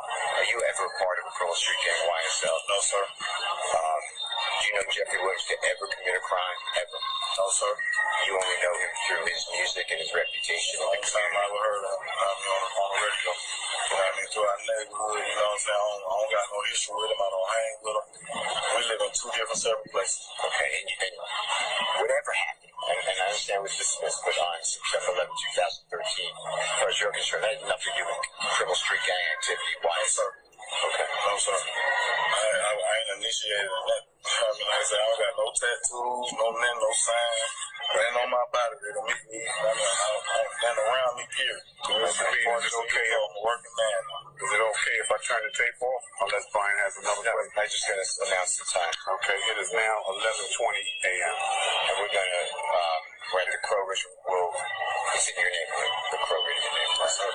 Near, January 22nd, 2023. And I still repeat, man, Young Thug. On Tower. Young Thug was not in any vehicle with me. Never gave me no permission to do no crime. I'm way over than Young Thug.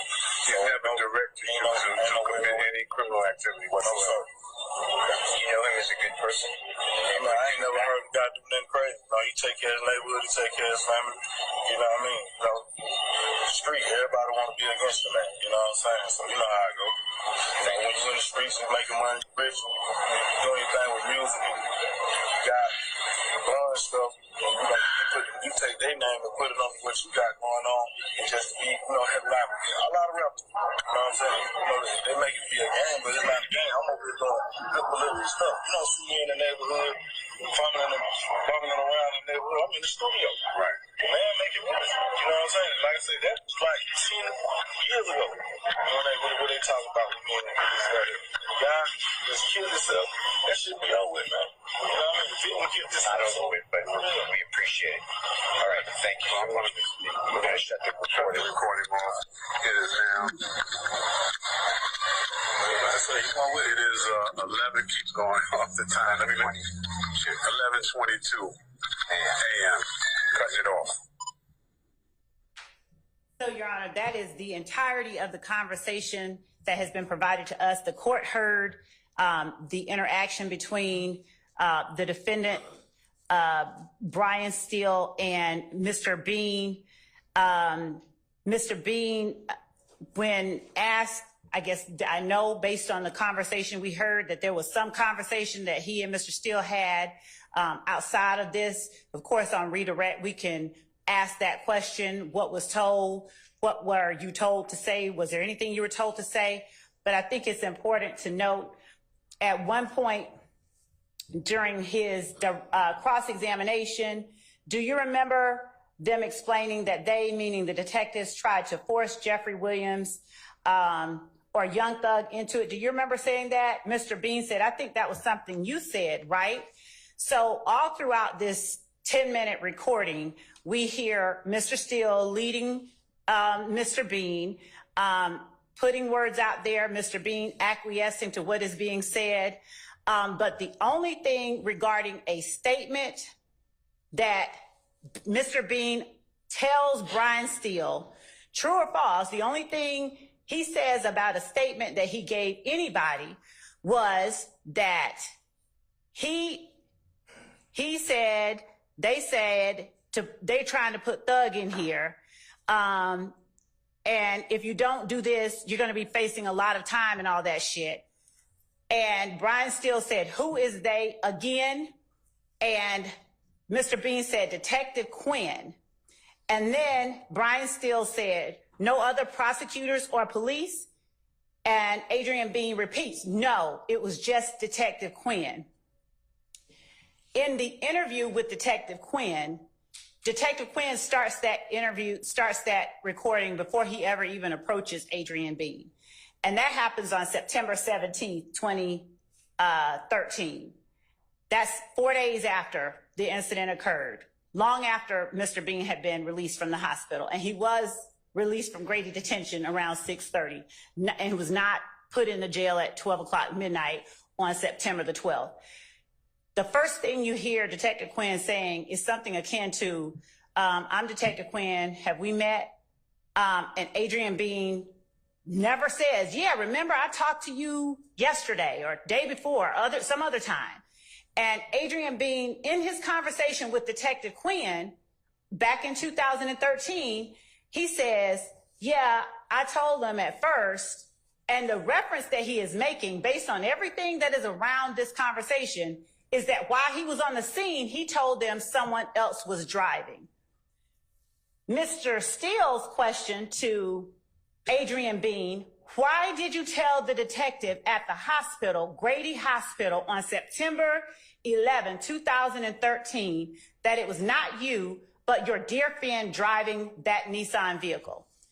That's so wrong on so many levels. Number one, he is injecting stuff, assertions to the jury that doesn't exist, manufacturing evidence.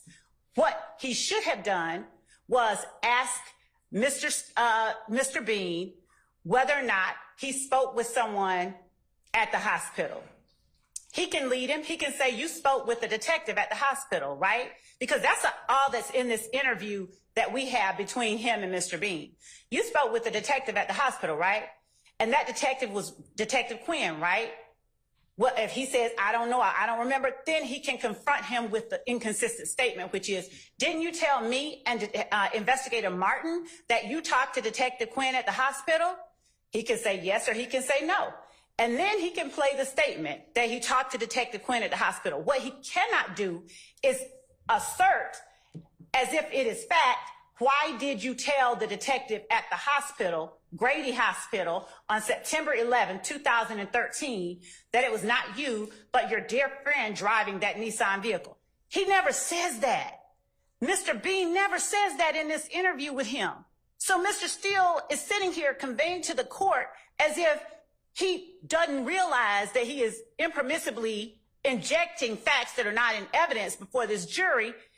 Like what, Judge? Mr. Steele's been doing this twice, 3 times as long as a lot of us in this courtroom. He knows what he is doing, and it is disingenuous for him to suggest that he is innocently, impermissibly putting facts in front of the jury that don't exist. He says, when I object about that and say there are no facts and evidence, there will be no statement put into evidence, so object. The court asked Mr. Steele, did he make that statement? Mr. Steele refers to the court. He says, yes. And then the court asked to see it. Mr. Steele says, yes, sir. And didn't produce it. Even today, he hasn't given anything to the court that shows where Adrian Bean said any of these things that he's asserting that he said in his questions to him. Well, I think he's given me these statements in terms of Williams, Charlie and Delta. And I will also want to say that he also... And Your Honor... Hang on. And also the radio and traffic that was played from, or at least proffered from my consideration, Williams 202 and 203. And the recorded interview of Bean and Detective Quinn. So, I mean, I think he's got some basis to ask some of these questions. Now, I would agree with you that maybe some of the questions are objectionable in terms of their form and or substance. But Judge, the defendants exhibit 1 and 2, or C and D, or whatever he called them. Tracy Lewis's report. Literally, Your Honor, the court has Delta being the draft, the partial draft. He has sat here and literally asserted that something Delta's is whited out. If you compare we don't know what happened to it. But Your Honor, the point is that Mr. Steele is trying to use that as a basis for impermissibly injecting before this jury speculation, conjecture, and assertions as fact in his questions to Mr. Bean. If you compare the two, it is literally the first draft of the final draft. You have Tracy Lewis writing this entire statement, which is defendant Charlie, and you can see the paragraphs are literally the same. She started it on this, and just because we gave them everything is no, I mean, just he's going to exploit it, I guess, to his game, whatever way he can do it. But Judge, it's literally Charlie is the complete report. Delta is the partial report. And the only person that Tracy Lewis speaks to in this report, and in Detective Quinn's report, he references that Tracy Lewis spoke with Walter Murphy, and she made a report of her conversation. And in his report, Detective Quinn also knows that Detective Calhoun spoke with Frederick Prothro, and he made an audio recording of his conversation. Okay, but let's focus on what Mr. Steele has a belief of. Okay, I think that he has more than kind of tendered why it is he asks these questions. Now, I think that part of your objections are valid. But I think that he is more than proffered as an advocate before this court that he had a good faith basis to ask some of this. Now, you have a disagreement as to why and how, but And Judge, that is the only disagreement that I have. I don't care if he says, did you talk to a detective at the hospital? That's the point I'm making. I don't care if he says, did you lie? I don't care if he says, did you talk to your wife on an unrecorded line? I don't care if he does that. But what he does is says, why did you tell your wife on an unrecorded line at the hospital? So that necessarily assumes a fact that is not in evidence. He's sitting here telling you, I don't know, maybe there's a statement, I don't know, the court hasn't given it to me. Now that I've heard a little more, I think that would be more appropriate. I would probably sustain that objection. It probably needs to be clarified. He did it throughout, Your Honor. He did it. There's a total of 28 times where he does something like that. Literally, he says, do you remember explaining that what you were referring to is at the hospital, that the police were telling us to lie, put thug in it, when you talked to Detective Lewis? Okay, but that's... So when he says, do you remember a thing that there's no evidence took place, he is asserting that, one, it took place, and then asking the witness improperly in front of the jury. Did he ever talk to Detective Lewis? No. That's just what I'm telling you, Your Honor. And then Mr. Steele gets here and says to you all this stuff and still never shows you anything to suggest that Adrian Bean talked to Detective Lewis. Okay. Mr. Steele, you want to respond to that? Because that's critical to me. I mean, it's critical in the sense that if there was no conversation between the two of them, then that would assume facts not in evidence. Hold on. I'm asking Mr. Steele a question now. Just hold on, Ms. Love. Okay.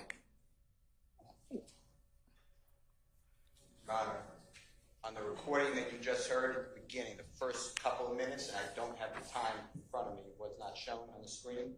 Mr. Bean said when he spoke with the detectives or the authorities, whatever his words are, at the hospital. That's what he says. Okay, but here's her beef. If you'd have said, who'd you talk to? And he said, I talked to the detective.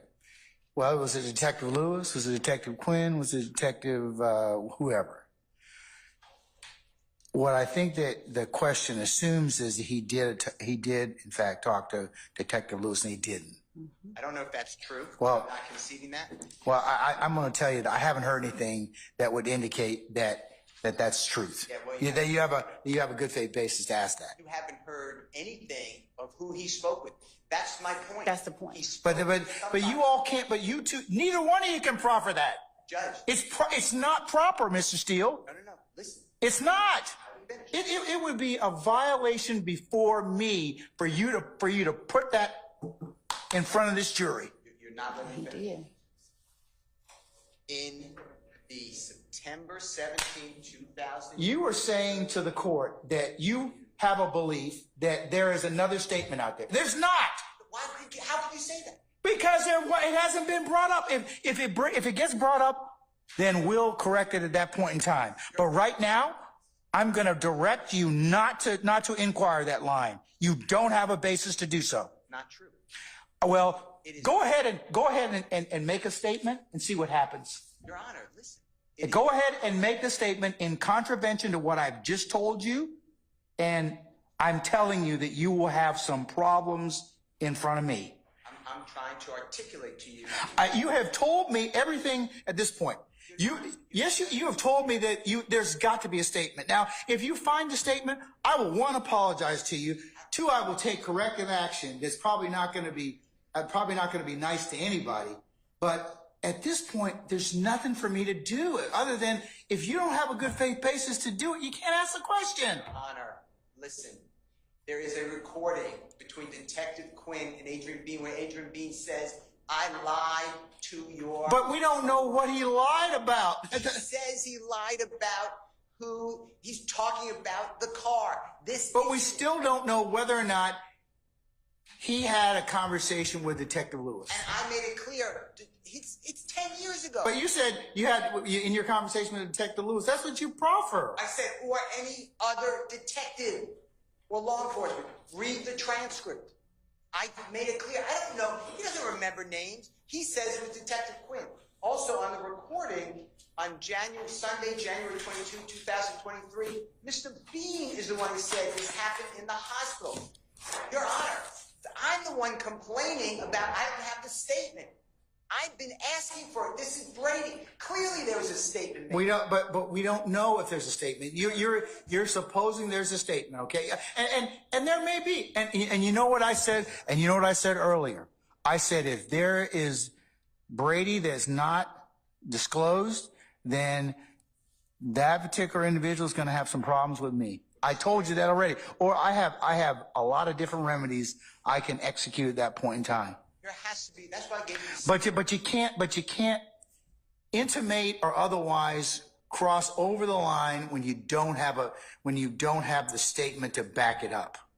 Judge, I've been robbed of the statement. But we don't know where the statement is. If we find the statement or it comes up or in cross-examination, Quinn brings up and says, hey, happen to have a statement right here in my massive file. And if he does, then of course I will revisit this particular subject again.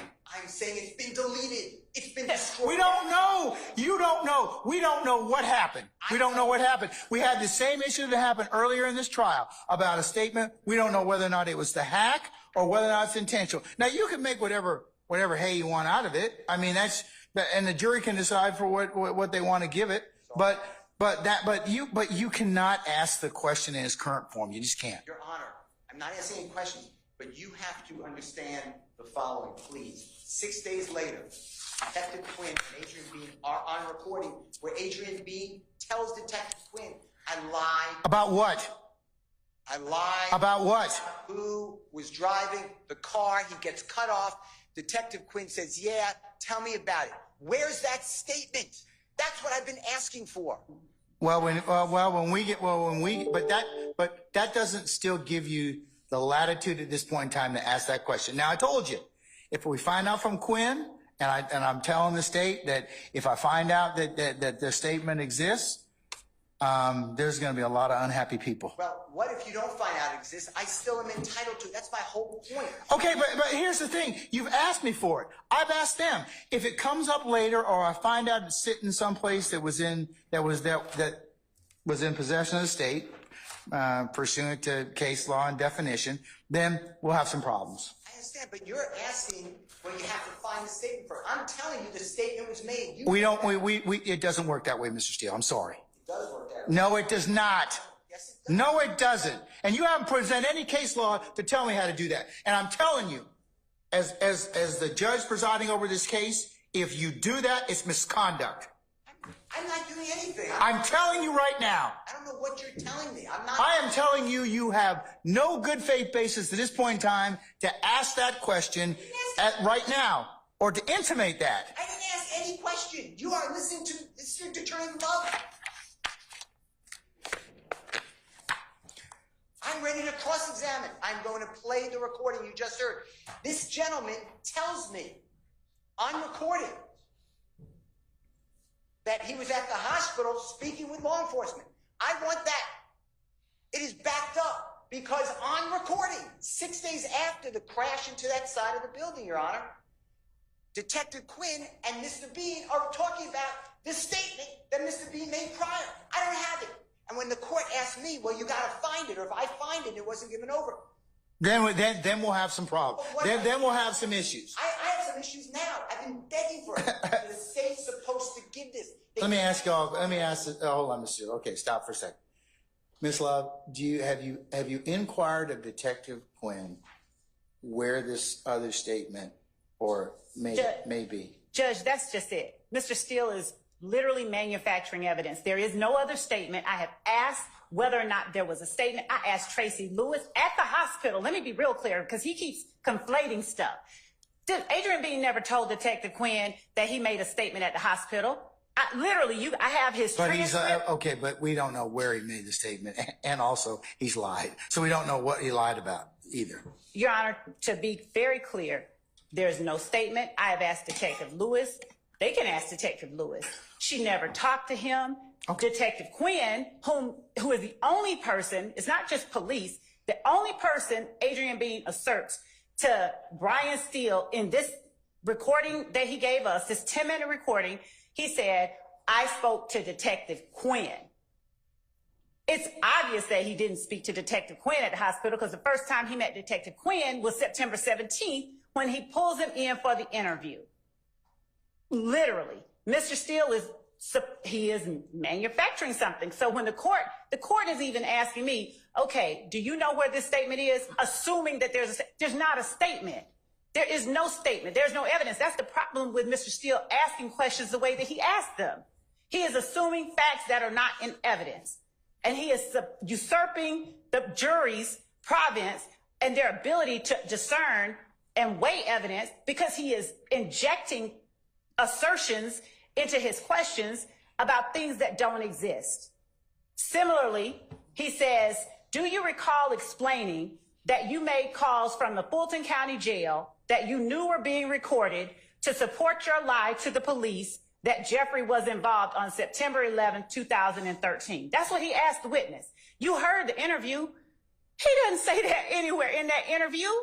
This is the kind of manufactured evidence Mr. Steele keeps putting in front of the jury.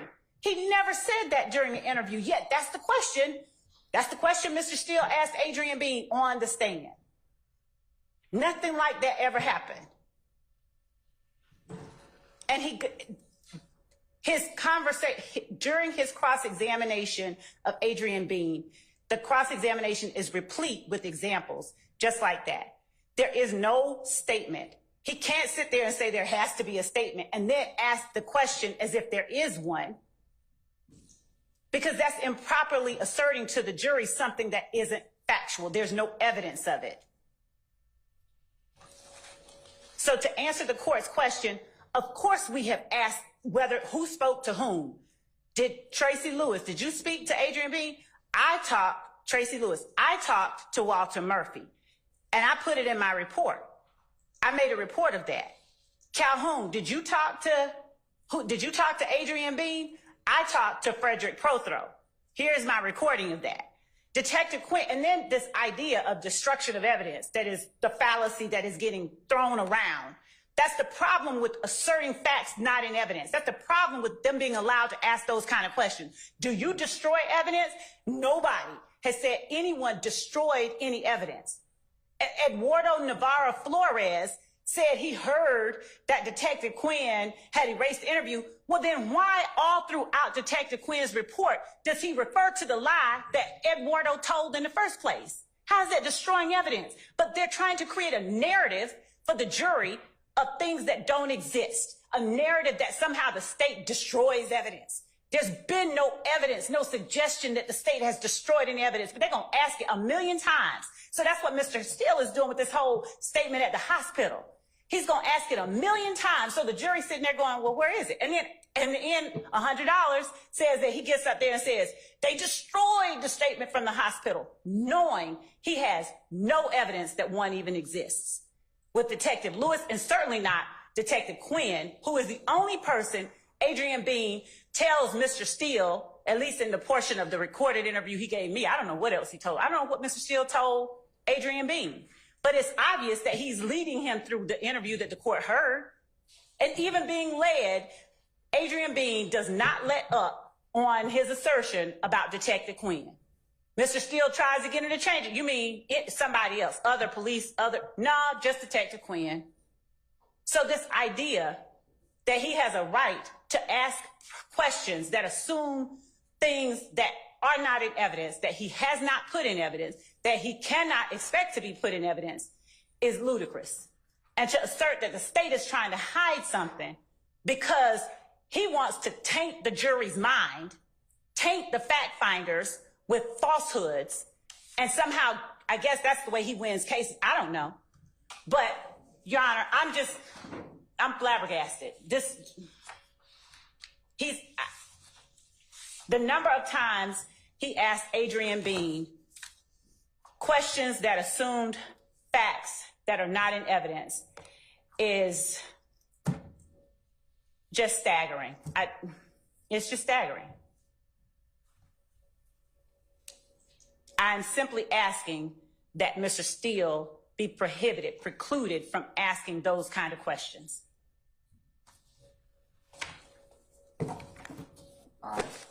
And Your Honor, I'm asking that any reference to statements made at the hospital in the manner that he has asked them, that assume that there was one, be stricken, and that the court instructs the jury that there is no evidence of any statement made at the hospital to a Detective Lewis. And then let them weigh whether or not a statement was given to Detective Quinn. But that's not the question that Mr. Steele asked.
What I'm going to do is the questions that have been asked so far about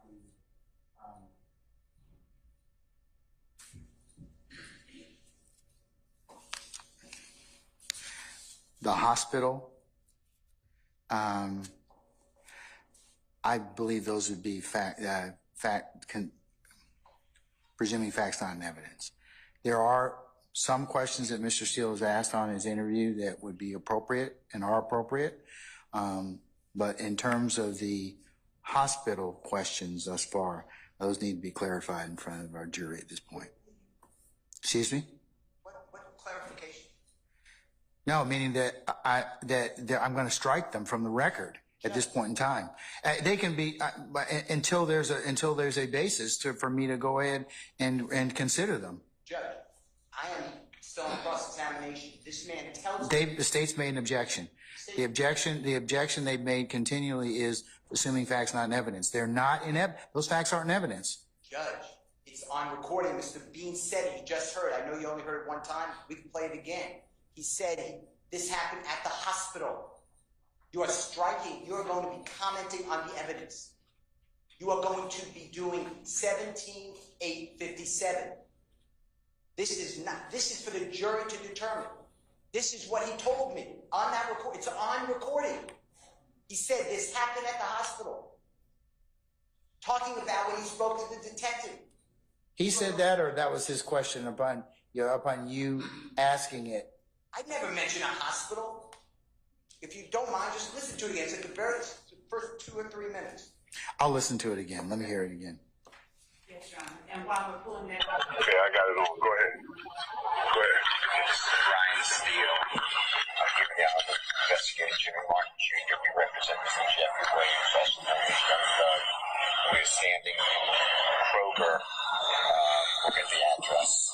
And it is approximately... Are you familiar with this Kroger? Oh, yes, on Terra Road. It's approximately 11:12 morning on Sunday, the 22nd day of January 2023. We're here with Mr. Adrian Bean. Mr. Bean, is your name spelled Adrian? Yes, sir. And can we just have your phone number for this recording? 404-380-0730. The date of birth, please. 06/22/1979. And Mr. Bean, do we have permission to record this? 42 years old. Do we have permission to record the conversation? Sir. Okay. As you know, as I just said, I represent Mr. Williams, Mr. Jeffrey Williams on trial right now. Young Thug is his performing name. Jimmy Martin Jr. and I work together. Jimmy Martin Jr. is an investigator, a licensed investigator. And I just want to go over what you told us previously and make sure this is accurate. If it is not accurate, all I want, like I told you before, is the truth. That's all I want. You were in I'm not saying you were every day, but you were in a situation involving a good friend of yours, a very close person to you, named Dirty Red, with Mr. Walter Murphy and Mr. Fred Prethrow, and Walter Murphy is also known as DK.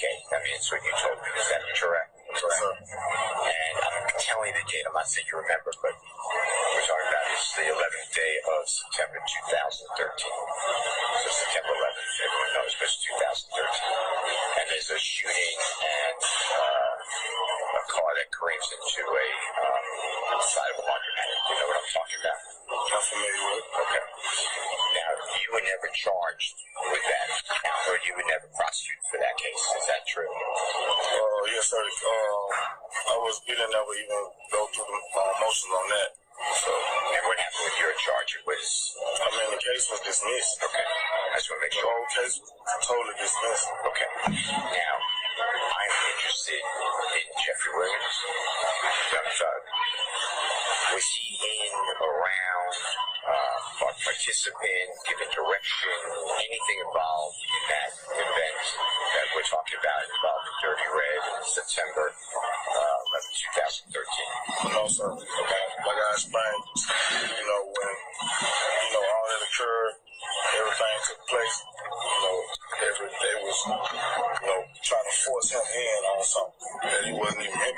Like I said, I'm not going to lie on the brother. You know what I mean? And, he wasn't with us. Young Thug was not in the car with us that day. I don't even know how his name really got mentioned. Maybe it was a lot of hype through the streets. Or, I might have was in confidence talking and said his name, but I ain't, him and Linda saying that he was with us. You know what I'm saying? And when you say that they wanted him involved in the case or whatever your words were, who is they?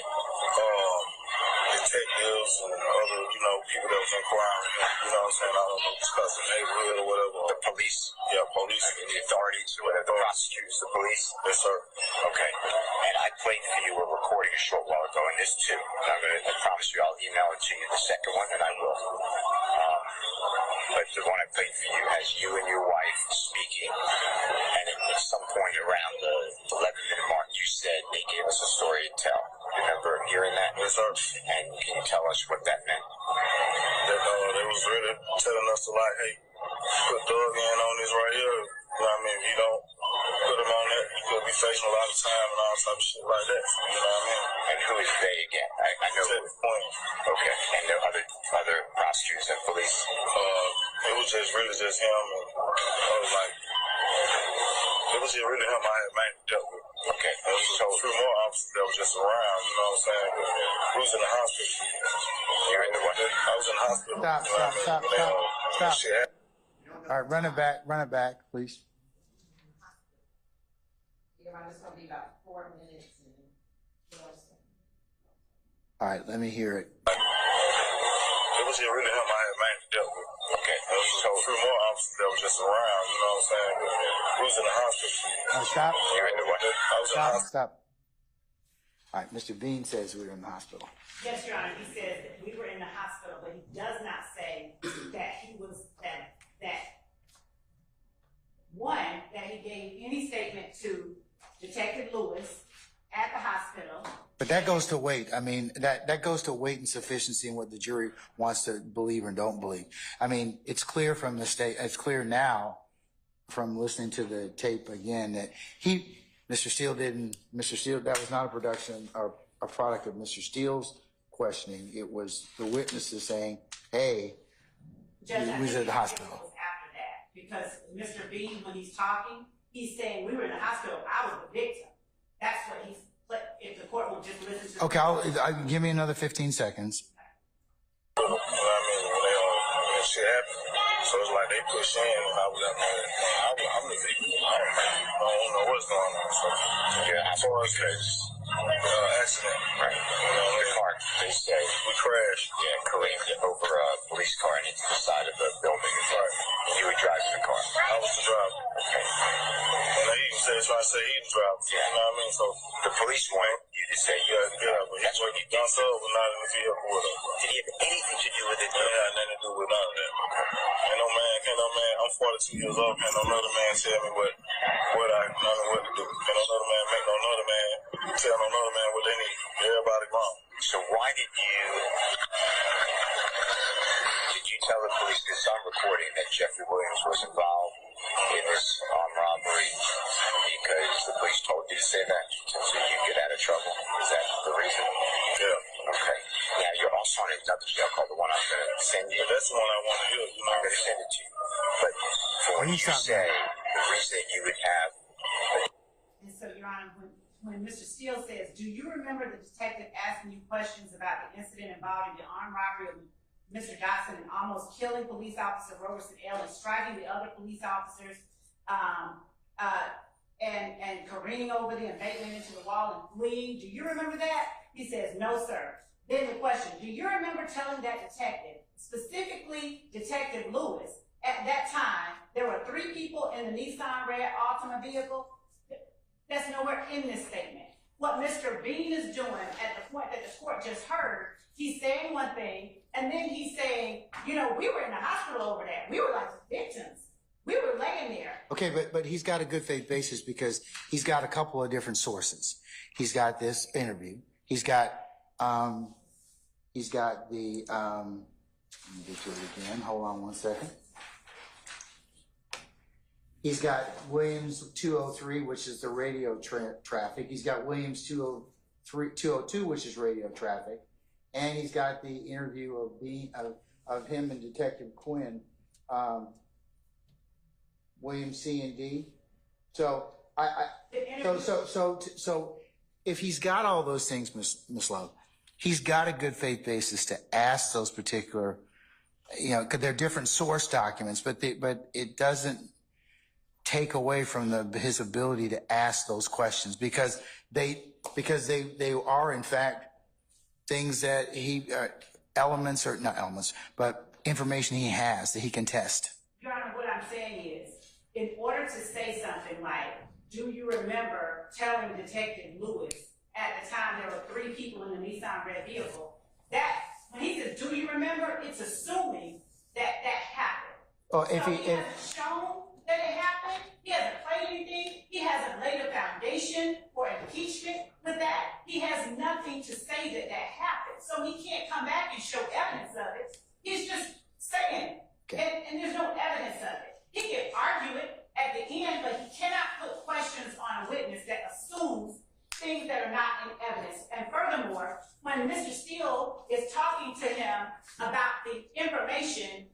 he says the jail call, this is the killer. When he says, the part that the court just heard, I played you a recording a while ago. I promise you I'll email you the second one. The one I played for you has you and your wife speaking at some point around the 11-minute mark. They gave us a story to tell. What does that mean? And then Mr. Bean says, I don't know again what they talked about off recording. It's like they said put thug in here. If you listen to this recording that they're talking about, Mr. Bean, and it is clear as day, Mr. Bean is chuckling with his wife over the fact that Walter Murphy and he said to the police that they're the victims. And that's the story. He said, I'm glad them boys kept it 100. I'm glad they kept it solid because they gave us a story to tell. Both Walter Murphy at the hospital said, we were getting robbed. In this jail call, Mr. Bean to his wife says, I told him, we were the ones getting robbed. That's what he's saying, and it's disingenuous for him to sit here and say, who told you? What did they mean? Was it the prosecutors, the police? Who told you that? Detective Quinn. No other prosecutors or police? No, Detective Quinn. And then when he says, we were in the hospital. I was in the hospital when that shit happened. We were the victim. The court heard him say it. Adrian Bean talks like this, and I would ask that the court allow us to enter the jail call that he's talking about so that the court has context to understand why it is so offensive that Mr. Steele is arguing that he gets to suggest to the jury things happened that didn't really happen in the form of his questions to Adrian Bean. So when he's saying, hey, they telling us to lie, and he's saying, that's, what do you mean? They're saying put thug in there. Well, what did you mean when you said they gave us a story to tell? Mr. Steele knows what they meant because he says it in the jail call. It's clear. So we can play that for the court. I can point to all of the times that Mr. Steele impermissibly asked questions that assume facts that are not in evidence. He's saying, do you remember stating that the driver was not you? There's nowhere in here that he says that the driver wasn't him. Literally. We just heard it. There's nowhere in here that says that. Now, if he asks this witness, you were the driver, weren't you? And at first you said you weren't the driver, weren't you? And then he says, well, didn't you say to X on this date at this time that you weren't the driver? Because guess what? He can then put forth X and show where he's lying. Right now, he's putting questions on the witness about things that don't exist. So there's no way anybody can test the witness's knowledge on it because they don't exist. That's all that I'm saying, Judge. And that's what I'm asking that the court preclude the defendant from doing from here on out. And I will go through and present to the court. I will literally highlight all of the times that Mr. Steele asked those kind of questions. Do you remember? Why did you tell them this? There's nothing in the record where he told them anything. There's no evidence that has been presented. And Mr. Steele knew what he was doing. He intentionally didn't do it the right way and simply say, you said X, Y, Z. Or this happened, didn't it? I don't remember. But didn't you say X, Y, Z on this date? Instead, he just jumps right to, why'd you lie to the police? Those things are not proper. There's a way to do things, and he has not done them the proper way because he wants to put in the jury's mind facts that don't exist. And that is not the way a trial is done. That's not the way you get at the truth, by lying to the jury through your questions to a witness. And that's what he's done. Okay. All right. Anything further, Mr. Steele? I have absolutely nothing to say unless the court wants me to say something. It's just a continuation of the rants of DA Love. And Your Honor, I didn't ask anybody to laugh in the gallery, okay? This is a courtroom, not some entertainment forum for you. Yes. The insults again, if they're going to be called rants, I think we should recognize what we're doing when we stand up and go on and on with hysterics, as Mr. Steele has done. I'd ask that he be precluded from slinging insults as well. All right. Well, both of you took professional responsibility when you were in law school, and that's not the way that we treat each other as professional colleagues. So I'll just leave you with that. All right. I do one thing, and I didn't realize you're leaving. No, I'm going to let I think I've been asked to take a comfort break, so I'm going to let everybody take comfort, and then I'll figure out what to do for the rest of the time. Okay. So we're going to take a comfort break first. We'll be in recess.